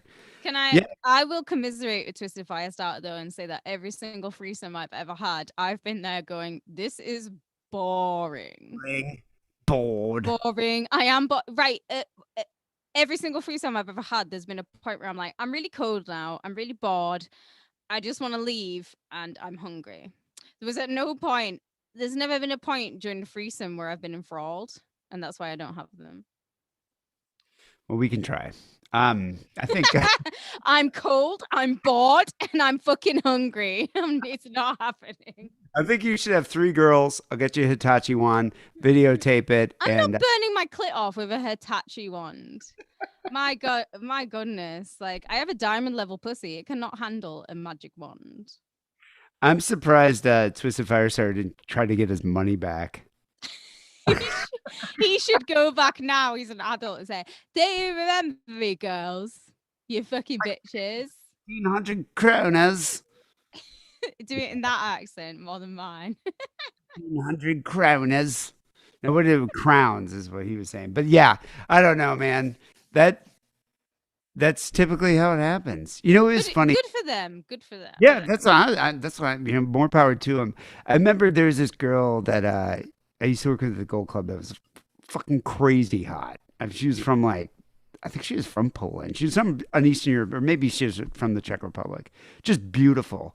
And her favorite thing to do was to do kind of like this fake lesbian show with like just go get a guy, say that and like pretend like they're gonna do more and more, but obviously they're not doing anything, and they're just ripping this guy off and giving him blue balls. But the one thing that she said she would always do at the end of the lap dance is she'd rip a fart. Because she thought it was the funniest thing is just to rip a fart right in the guy's face. And then at the end, I just rip fart in his face, and it is fucking hilarious because they have all his monies. And her friend that she was doing it would always just wait for it, and they'd both laugh and just kind of go off. And she's like, "Oh yeah, it was me." She goes, "That's just the way." And it's a cherry on the Sunday. It is the cherry on the fucking Sunday. Fuck you, you fucking dick. That's amazing. I love her. Yeah, I wonder whatever happened to her. Anyway, thank you there, Twisted Firestarter. People, you can call the Sick Wrong Hotline 323-522-4032, or you can just email us, sickwrongpodcast@gmail.com. Check out the second show on the Patreon. The second show's going off. Like, we've been doing a lot of them now. I don't know how many there are, but a lot. And it's fun. It's pretty much an entirely second show we do every week. You know what? I think the second show is like it's kind of like From the Ville or the Wackily Years, but because we're protected by a paywall, it's we can do what we want on the second show. So what that means, people, is that Kate's very racist on the second show. I do my great deaf impression behind the paywall. My deaf impression is really good. It's very good. You can hear that. But it is an hour and a half second show that we do. It's a lot more relaxed, a little bit more saucy, a bit more salacious. This week, actually, we chatted at length about my cat Calaman spraying diarrhea all over my flat while I was trying to learn about crypto from my Pakistani friend, which I think might be a sign. That might be some kind of like. See, that sounds boring when you say it out like so bluntly like that, but it's really not boring. I don't know. I mean, yeah, we talk about that. And then we also talk about my sister. My sister moved into a new place. She left the loin, moved to a new place, and her new place just got robbed. So we talk about that. Also played a couple Harrison calls I missed during the tribute show. So yeah, go check out the second show. It's a full hour and a half second show we do every week, comes out every Sunday, and it's only $5 a month. That's not that much, people. That's less than like a beer at a bar. And then for a few bucks more, you can get our Sick and Wrong news segment. This week, we talked about Tom Hanks' feckless son, Chet, and his girlfriend, who happens to be the first Victoria's Secret model with Down syndrome. That conversation also has been popping off on the Discord. I'm not surprised. About the Down syndrome. We also discuss how Kate and her countrymen and women all came together to help Prince Andrew settle his U.S. civil sex assault case with Virginia Giuffre. And I think Kate has proven that the royal family is really one big family. And I think it's good that you're there. Yeah, we did it all for our country. The red, white, and the blue. We did it for our lads. And at the $10 tier, you also get the Sick and Wrong Overkill, which is our bonus mini-sode that Kate does. And this week, Kate goes into detail talking about Lorena Bobbitt, the most famous penis chomper of them all. It was fun to write that. I loved it. So people go check it out. Patreon.com/Sick and Wrong. Support Sick and Wrong. Keep the show going. We really do appreciate it. Also, if you want to buy some Sick and Wrong merch, just go to the TeePublic store, sickandwrongpodcast.com/shop. Click on the picture of the Pope. Go get yourself a Sick and Wrong banner. I think you can even get Sick and Wrong pillowcases there. All sorts of Sick and Wrong merch. And finally, here's Sick and Wrong Song of the Week, a Kate Rambo pick. A woman by the name of Michelle Phillips. She wrote a song called Victim of Romance, which I think... don't pretend you don't know who Michelle Phillips is. You know who she is. Michelle Phillips, she only did one solo album, right? Came out in the mid 70s. Yeah, but she was in a very, very, very, very, very famous California band. Maybe a band that Mama Cass was in. Oh, really? She was in the Mamas and the Papas? Yes, she's I fucking did not Michelle know. Phillips is hot as shit. I never was a fan of the Mamas and Papas. Um, and I got down on my knees. That's the best bit in that song. Whenever that comes on, everyone has to sing that part of it. But other Did than Mama that, Cass I'm like not a, I'm choke on not a like huge fan. did Mama Cass choke on like a Subway sandwich or something or a roast beef She sandwich? apparently choked on a ham sandwich, but that's the myth. I very much agree with printing the myth, and I think it's hilarious that that is the myth, but it's not true, obviously. Not surprised. You know, this is a good song to end this show with I because a lot love. of men were victims of romance. I also think we should cover Michelle Phillips because she had a crazy life at some point. Anyway, we're going to end the show here. Victim of Romance by Michelle Phillips. K Rambo, happy birthday. Thank you. Thank you everyone for listening here in the live stream. People will be back next week with episode 832. Till then, take it sleazy. Good. Yeah, there's a Bloodhound Gang song where he does a deaf impression while rapping, and it's amazing. And that's what I base my and you're still not able to hear me. That's what he says. Not surprised. And that's what my deaf impression is based off, Jimmy Pop. I do my deaf impression at work though, because we do work with someone who's deaf. And everyone loves. Remember that? Did I make you watch that movie In the Company of Men? Oh, what happens in the company of men? That feels like I've seen it. Two guys Feels like romance. I've taken the. Yes, I liked that film. Yeah, that was a good film. People, if you haven't seen it, In the Company of Men is great. I forget that guy. The one guy became really famous. Aaron Eckhart. I think it was the one guy. But these two guys end up like romancing this deaf office worker girl just so they could like pull the rug out from under her feet and just, destroy her. And the relationship. Siege is here now, by the way. Siege, we So played your call. my other 37. Yeah, he was here for his call. My other 37 Okay, club great. member. Yeah, that was funny. That was a good call. I liked I it. love his calls. He's got a radio voice. Unlike me and you, he has a classical radio voice. Yeah, no, he's got a lot of bass to it. That's a good radio voice. Yeah, not mine. Mine's terrible. Nasal. Yeah, Hello. mine's amazing. You know, it's funny. I listened to like today. I was going to do second show, and on second show, I typically put in a lot of like old promos and stuff that we did from back in the day. Yeah, they're 'Cause- great. Yeah, I have all these, and it's like if I find them, I'm like, oh, I should put it in. My voice was so much different back then. No, your voice wasn't different. It's the way you're recording your voice was different. No, I don't know. I think it sounds different. I think Did like you find listen to sound Howard- more full of hope and dreams? maybe just aging. Like I've aged, and my voice is different. I think I smoked a lot more back then. Yeah, that could be a factor too. And plus, maybe just getting older. I think my voice definitely sounds different now than it did episode 4 of Sick and Wrong. Well, it you is- sound different whenever you pop up on From the Ville. You sound totally different. Yeah, I don't even remember how many times. I think I was only on that show like 2 or 3 times. You but- know, I have now listened to the point of From the Ville where I have 3 episodes left. Oh, that's it? You're done? Yeah, they have 250, 240.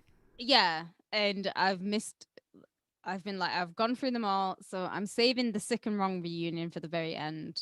I've got the Kessler episode, and there's the Gangrel episode, which I've been listening. So I've got those 3 left. You know, one of my favorite episodes, the guy, Big Dick Dave. You heard that one, right? Yeah, I've had Big Dick Dave. Yeah, he like ended up getting hit by like a semi, lost a leg. It's crazy how many of the guests on From the Ville are now dead. Pretty much all of them are dead. Because I messaged Steele about it, and we were talking about how many died. And a host. Well, that's very macabre. No, it is macabre, but I think if you look at the number of guests that we've had on the show that have died, well, we've been doing this show longer than From the Ville, but we've had, I think From the Ville's probably had like what, 4? What deaths? No, there's more than that. I think there was about 7 of them last time I talked to him.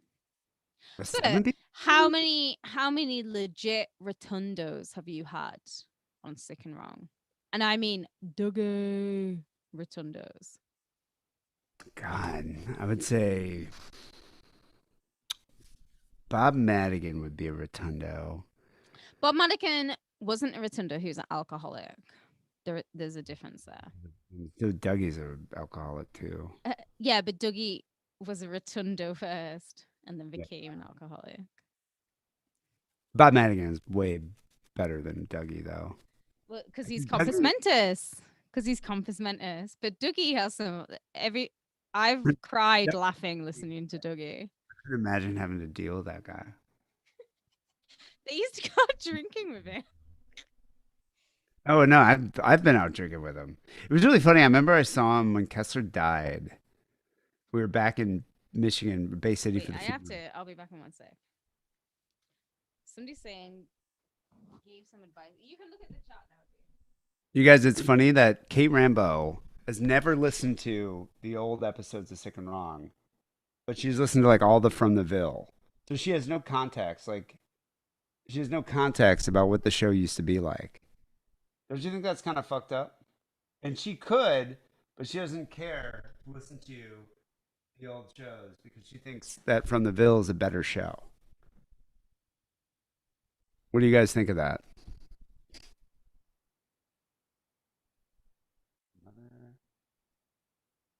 What's Wonder Wheels?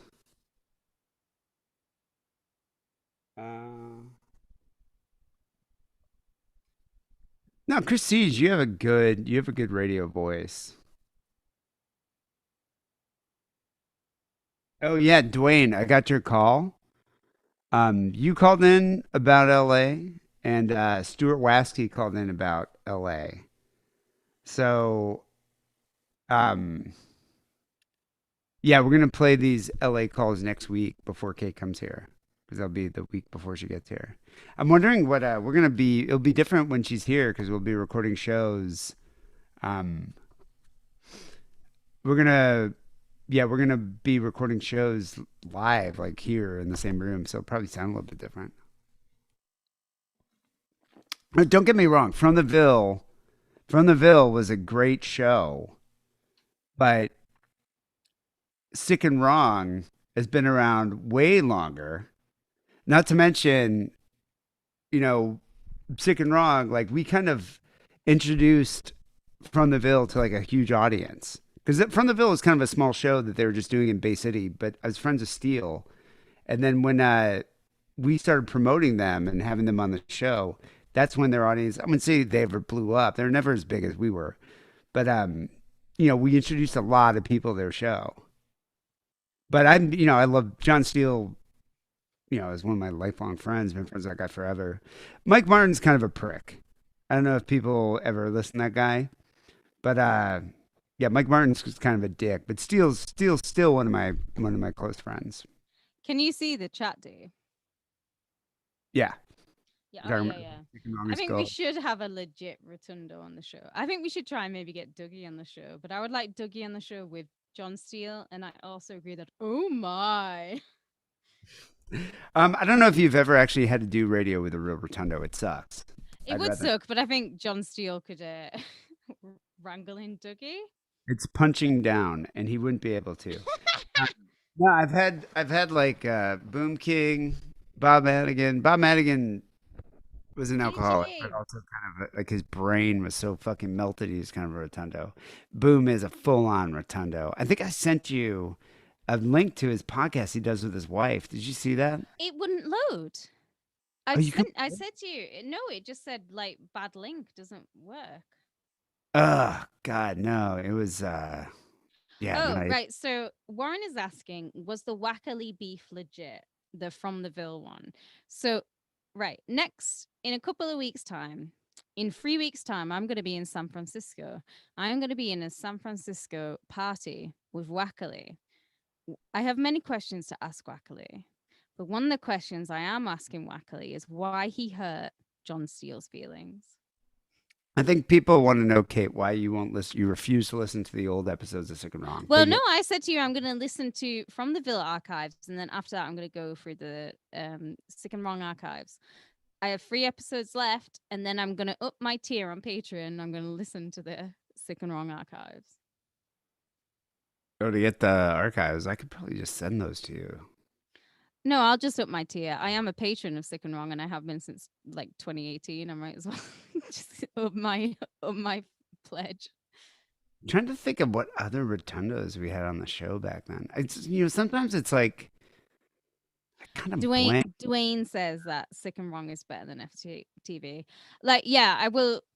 Sick and Wrong is better than FTV. Like, I'm not even including me in this, just because Sick and Wrong do subjects, and FTV was just two best friends mainly shooting the shit and reading out news stories, which is great and it's very nostalgic, but that only has so much scope, doesn't it? Well, that was the thing. I think From the Ville is like one huge inside joke. And so Yeah. if you're part of that whole thing, you get it. Whereas like Sick and Wrong wasn't really. I mean, me and Lance had some inside jokes, but it was also like very, you know, attainable for a lot of people to hear. And I mean, you listen to it. It's not.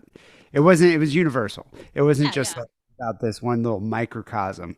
What I But do love about. in the same way though, that's what made From the Ville really great, is that they had their own like glossary and terms, and it felt like you were part of their gang. So I That's can what see I it both like. ways. Yeah, that's what I liked about it. No, it was a good. It was definitely a really good show, and it was fun. And I mean, we promoted the fuck out of that. If you listen to back in the day, I mean, when I found out about it, I forget how I found out about From the Ville. Someone like mentioned it to us, but it was funny because like Steele was always appreciative, but Marvin's a fucking cunt about it. He was Mine just like, is a "Oh, we're so weird much guy. bigger. We're way bigger than Sick and Wrong." It's like, dude, there's no way you're bigger than Sick and Wrong. It's funny because we all know that Steele is the personality on From the Ville, but Steele would never have done that without Martin. Martin Well, posted, no, did, edited, like did it all live as well. Steele would exactly. And never have done that. Barton also had all the technology and all the equipment, and he set it all up. There's no way Steele would have done it. Even like when Steele's been on this show, he never would have done it if it wasn't for me, like, you know, editing and posting everything, you know? Yeah. But Steele's not like the most technical of dudes. We all know I love Steele. When I've been watching Peacemaker, Oh there's my been God. certain points where I've been thinking that Peacemaker and Steele are my older brothers that never raised me. Have you guys watched Peacemaker? So good. They Siege just has been watching it. yeah, the finale just came out. I don't want to ruin it if you haven't seen it, but it's really No, good. don't ruin it. You know, I'm not a big fan of the superhero shit. Like I Neither don't know. am I. And like James Gunn, I think James Gunn, I've actually not liked anything James Gunn has done since You like Sliver. No, I didn't like either Suicide Squad. I thought the first one was really fucking just like shit, and the second one was awful. I did watch them both. I actually I went to the cinema to see the first Suicide Squad, and I wanted to walk out, but I didn't. I I didn't like want to. Suicide Squad better than because the reason I like James Gunn, like Guardians of the Galaxy one was really good, is he's just not serious about the shit. Like the That's what Avengers. I do like about him. And I like Yeah, how there is, I think he's a very, very, very talented writer. But I think the problem is when you start to write, produce, and direct by yourself without having someone come in and say, maybe try it like this, you kind of become very insular. So that's why I think Peacemaker is really good because he's writing and he's directing. But then there's all these other producers, there's all these other people who are saying, let's do it like this, let's like try and do it like this. yeah, As but he's written and opposed, directed almost every episode of that except for like a couple. and they're all great. And I hope he does all of season 2. If he Yeah, doesn't, it'll be shit. yeah, I wonder what will happen because oftentimes the way it works in the States, not what I love about UK TV is that you guys do two series directed by the same people, produced by the Yeah. same people, and then it's done. And then they might do a special here and there, and that's done. They move on. Whereas the US will do like one series that's really great, and then obviously will be Second series, 200 episodes. yeah, but then they'll do season two, and they'll get like a new director and different people directing it, and it's just like it just sucks. I Oh, think James The Gunn. Boys. Have you watched that, The Boys? I can't get into the boy. We were talking about this on Discord today. I know why everyone likes the boys. It just isn't. It's just not for me. I didn't read the comics either, so I don't have a benchmark for it. Comics for The Boys, which I've read, is amazing. It's great, and the series is fucking awesome. Actually, I gotta say, the season 1 and 2 of that show is great. It's so fucking violent. Siege is saying that he's supposed to be writing and directing every episode. Well, so he should, and I think it'll be really good. Peacemaker is just so fucking good. Like, I can't think of a. I wish Marvel could make films. Obviously, they can't because there is that last fight scene. You know what I mean? That last fight scene when they're going towards the bar and heads are coming off and everyone's going raj. They can't do that in Marvel. I understand that because Marvel's selling a product for family. Marvel's selling a product that's like not PC, but it's like geared towards 12-year-olds, 11-year-olds. Yeah. It's like And the kids. problem with that is though, is that there's a lot of Marvel characters out there, especially the female characters. I always bitch about Rogue. Rogue has the greatest backstory. Rogue is over 100 years old, and she came from the South during all the civil riots. And she started out as a villain to the X-Men, and her origin story is one of the greatest in comic histories. Will she ever get her own film? Probably not, because she's not seen as maybe like as attractive as Batgirl or anything like that. Well, Which she Batgirl's deserves it. DC. The thing is with X-Men. That's what I mean, though. She's not as like Batgirl's in spandex, or if it's But Batgirl of Burnside, it's in leather. the thing is with X-Men. I got a little inside knowledge on this. Oh. X-Men was produced by 20th Century Fox, so it's never been a Marvel entity. So the movies have never been owned by Marvel, but now they are because now there's Disney's bought 20th Century Studios, so now it's like they own it and they're redoing all the X-Men stuff. So I bet they're gonna take female characters. Not sure if they're gonna do something with Rogue per se, but I wouldn't be Or surprised. Kitty Pryde. Kitty Pryde would be a great one too.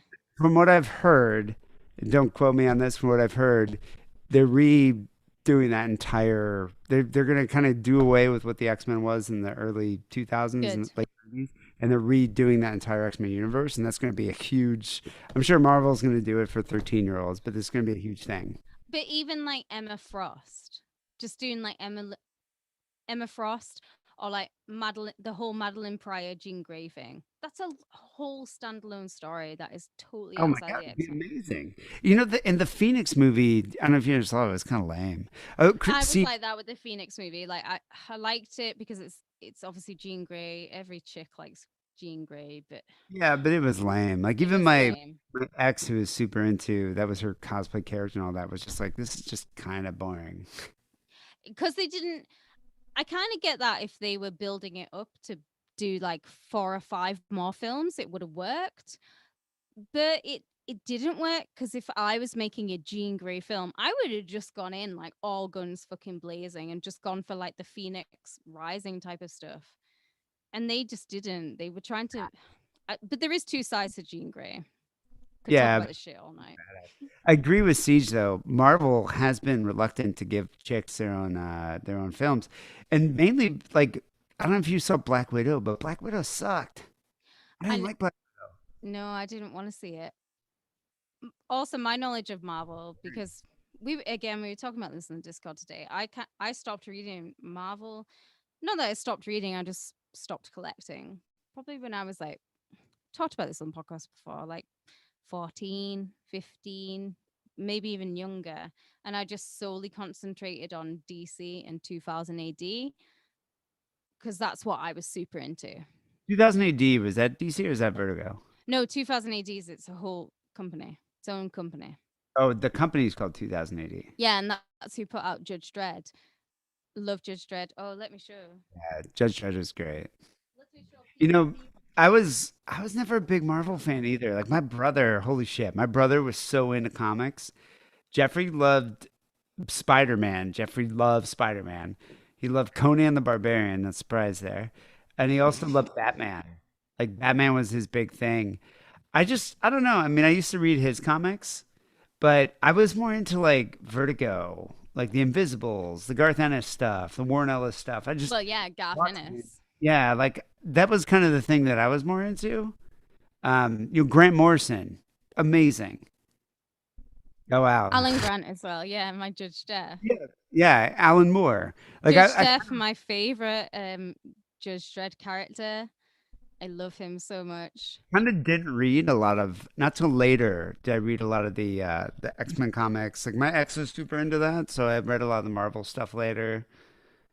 But yeah, I wasn't a big fan of. I hated Superman. Never, never liked Superman. I Yeah, I never hated, liked. In fact, I hate Superman here, but I hate Supergirl up here. Supergirl is such a fucking prick. I hate ugh, her. I never liked that either. Yeah. Did you guys see Brightburn?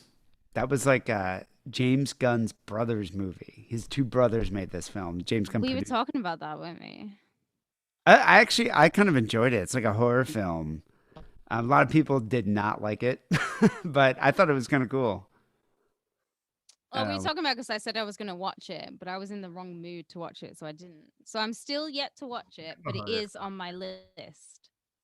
Uh, Old Conan books. I Michael love Turner. him.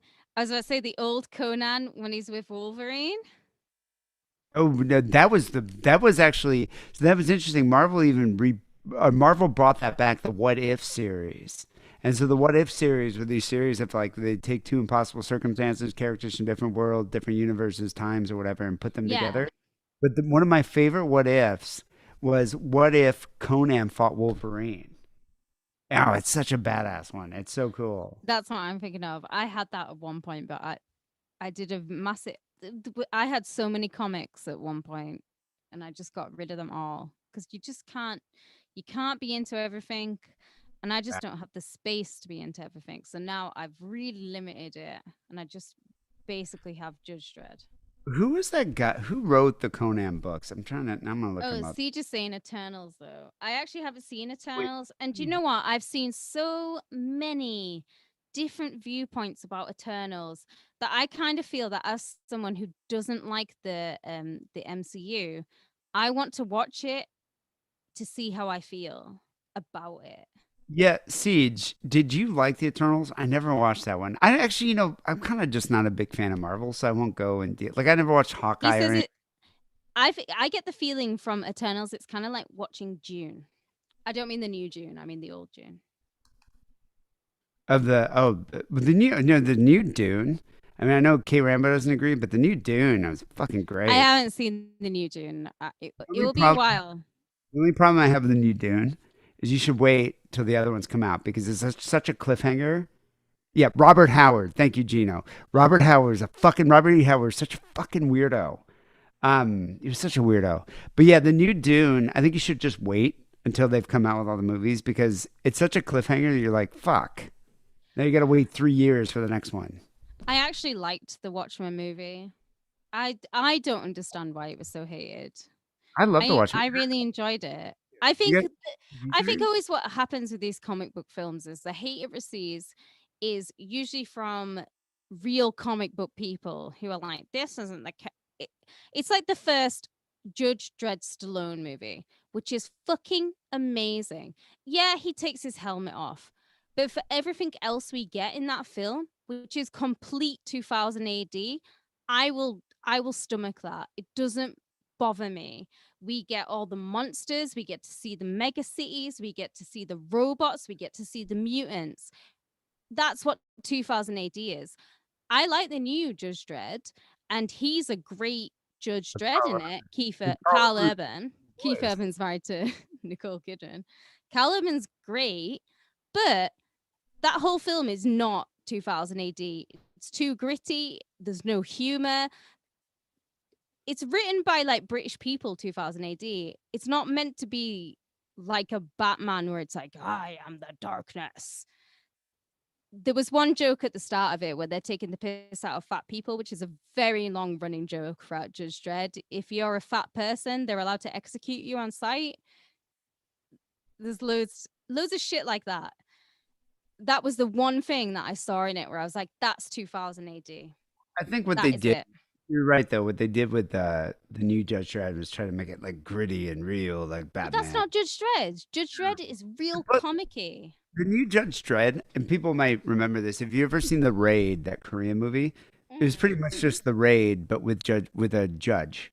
Like What I was just the South African movie as well about the aliens invading? They all came out at the kind of the same time. 13. Yeah.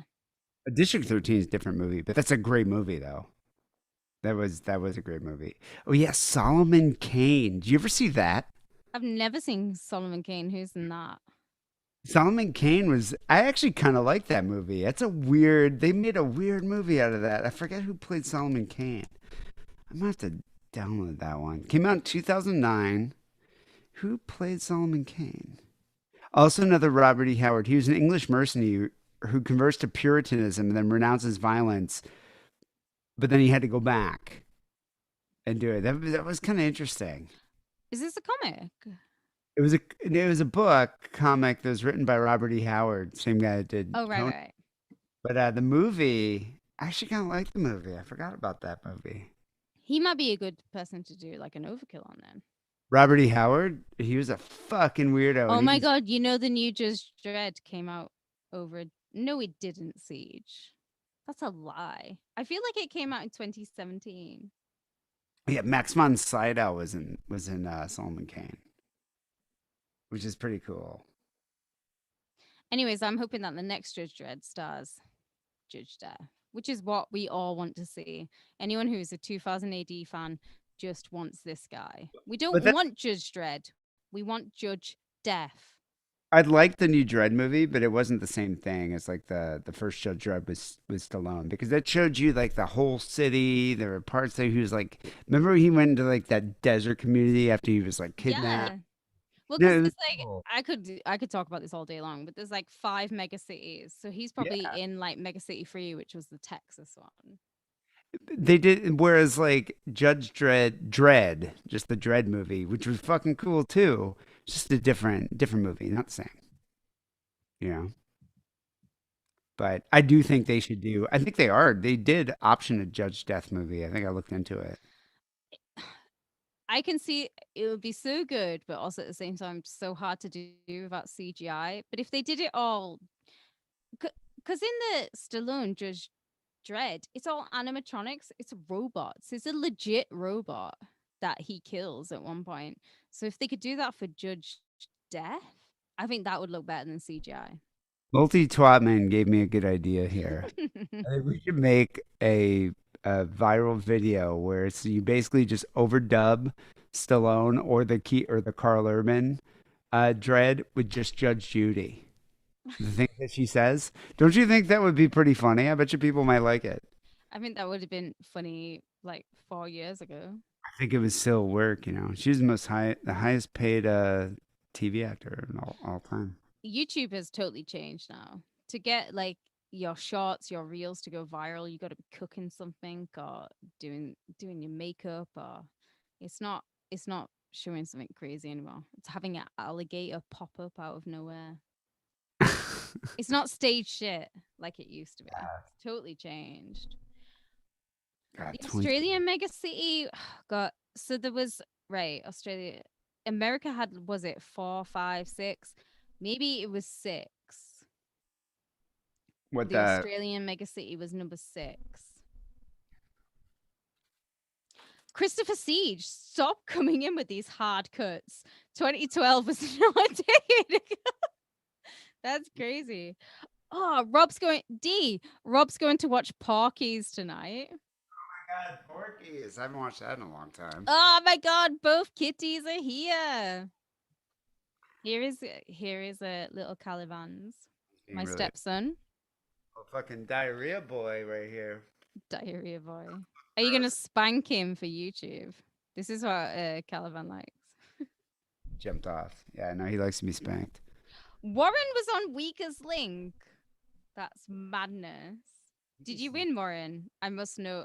Before we go, I must know where Warren got to on the Weakest Link. You had Weakest Link, didn't you? God, I don't know if we had Weakest Link, did we? ASL. Well, I'm 36, nearly about to turn 37, and I'm a female, and I'm in Cumbria. Weakest Link was when it was Anne Robinson, and she stood at the front, and she would ask you like what the weakest link between the questions were. That's a really bad description. Weakest Link. Yeah, weakest link. I don't think was a British. That was a British one. Yeah, no, it definitely went to America. Defo, mate. That's like Kate's favorite show. She kept making me watch Naked Attraction. You love that. 9 talented contestants. They compete against each other in a series of general knowledge questions to win a large amount of prize money. What was the other show with like it was like retard Naked Attraction? What was that one? What was that called? The Undateable. Kate, love that. And when you were on it, weren't you? She won. I went on a date. What's funny is on the Undateables, so it is it is rotundo people, and they do go on dates with normal people. Like, why? Like, have you given up on dating and yourself so much that you're like, you know what? I'm just gonna date someone with Down. But what was funny about that show was like they would tell the people would know that you're dating someone that's a rotundo. But wouldn't it be better if you're just like, surprise, you're not on a date with a rotundo? Like, I think that would be just funnier. And it's like, Usually in Undateables was that it was like somebody undateable with another undateable, but they would go on dates with normal people. Every so often, there'd just be like this normal, good-looking chick. Hello, Caliban. And they'd go on a date with her. but then you just had to deal with it. Oh, which is really funny. Yeah, no, that show's great. The show is great. You know, I've got a lot of stuff in this room that no one ever gets to see. What are you showing everything? You want to show off? I'm gonna show off, but I'll just show shit that I can like reach easily. Oh, Hello. isn't that? Is that from Gino? Who is that from? No, it's from one of my friends at Your work. friends. Yeah. Yeah. Coworker. Is he part of the KKK crew? He is very much part of the KKK crew. Got me this as Kate a has wedding this group- present. Kate has this group of racists that she hangs out with. They're all anti-Semitic as well, and they just hang out and they make racist. They're my main buddies at work, and we send you all the racist memes. Yeah, no, I I do hear. have the comics all handy. Goofy. This is the main comic. This is so good. If you don't have a young deaf boyhood of a superhero, fucking great shit. Another Judge Dredd comic. I have about 50 of them in a pile down here. Look at the attention to the detail on the slags there. Great shit. That's why I love 2000 AD. This is how a comic should look. I miss nowadays. I know they do it all digitally, which is very much a skill, but I miss it. You can go back old school. I have a James Dean book here, Portrait by Roy Schatt. It's his name. I'm not just saying it. Roy Schatt. Yeah, I say rotundo at work, and now everyone has started saying it. You know that James Dean actually hated having the left side of his face pictured, so he would always avoid it. I'm sure there's some fucking cool pictures of him. He's a great looking guy. An Aquarian. Aquarian season is about to end. Love the Aquarians, the best of the air signs, because they're not weirdos like the rest.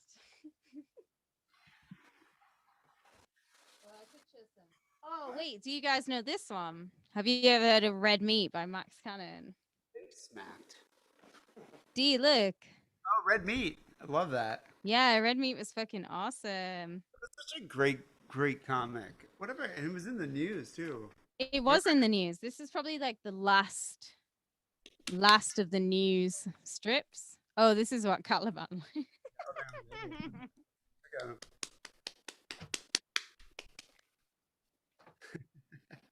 He's got a dirty asshole. You're gonna have to wash it. No, I think I have to give him a bath. Fucking hate doing that. Anyway. Oh my god, do you mean Oz as in the telly show Oz? I think did you watch Oz? No, when was that show out? What about the prison? Oh, is that the one where what's that guy's? He kind of became put him on the map. What's that guy's name? He was I the don't know. Nazi.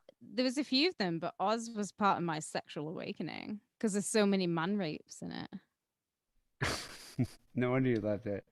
Yeah. It was my brother's favorite show. I remember he's like, Yeah, see, me and Jeffrey could watch Oz together. oh my god, Jeff loved fucking Oz. And I remember that.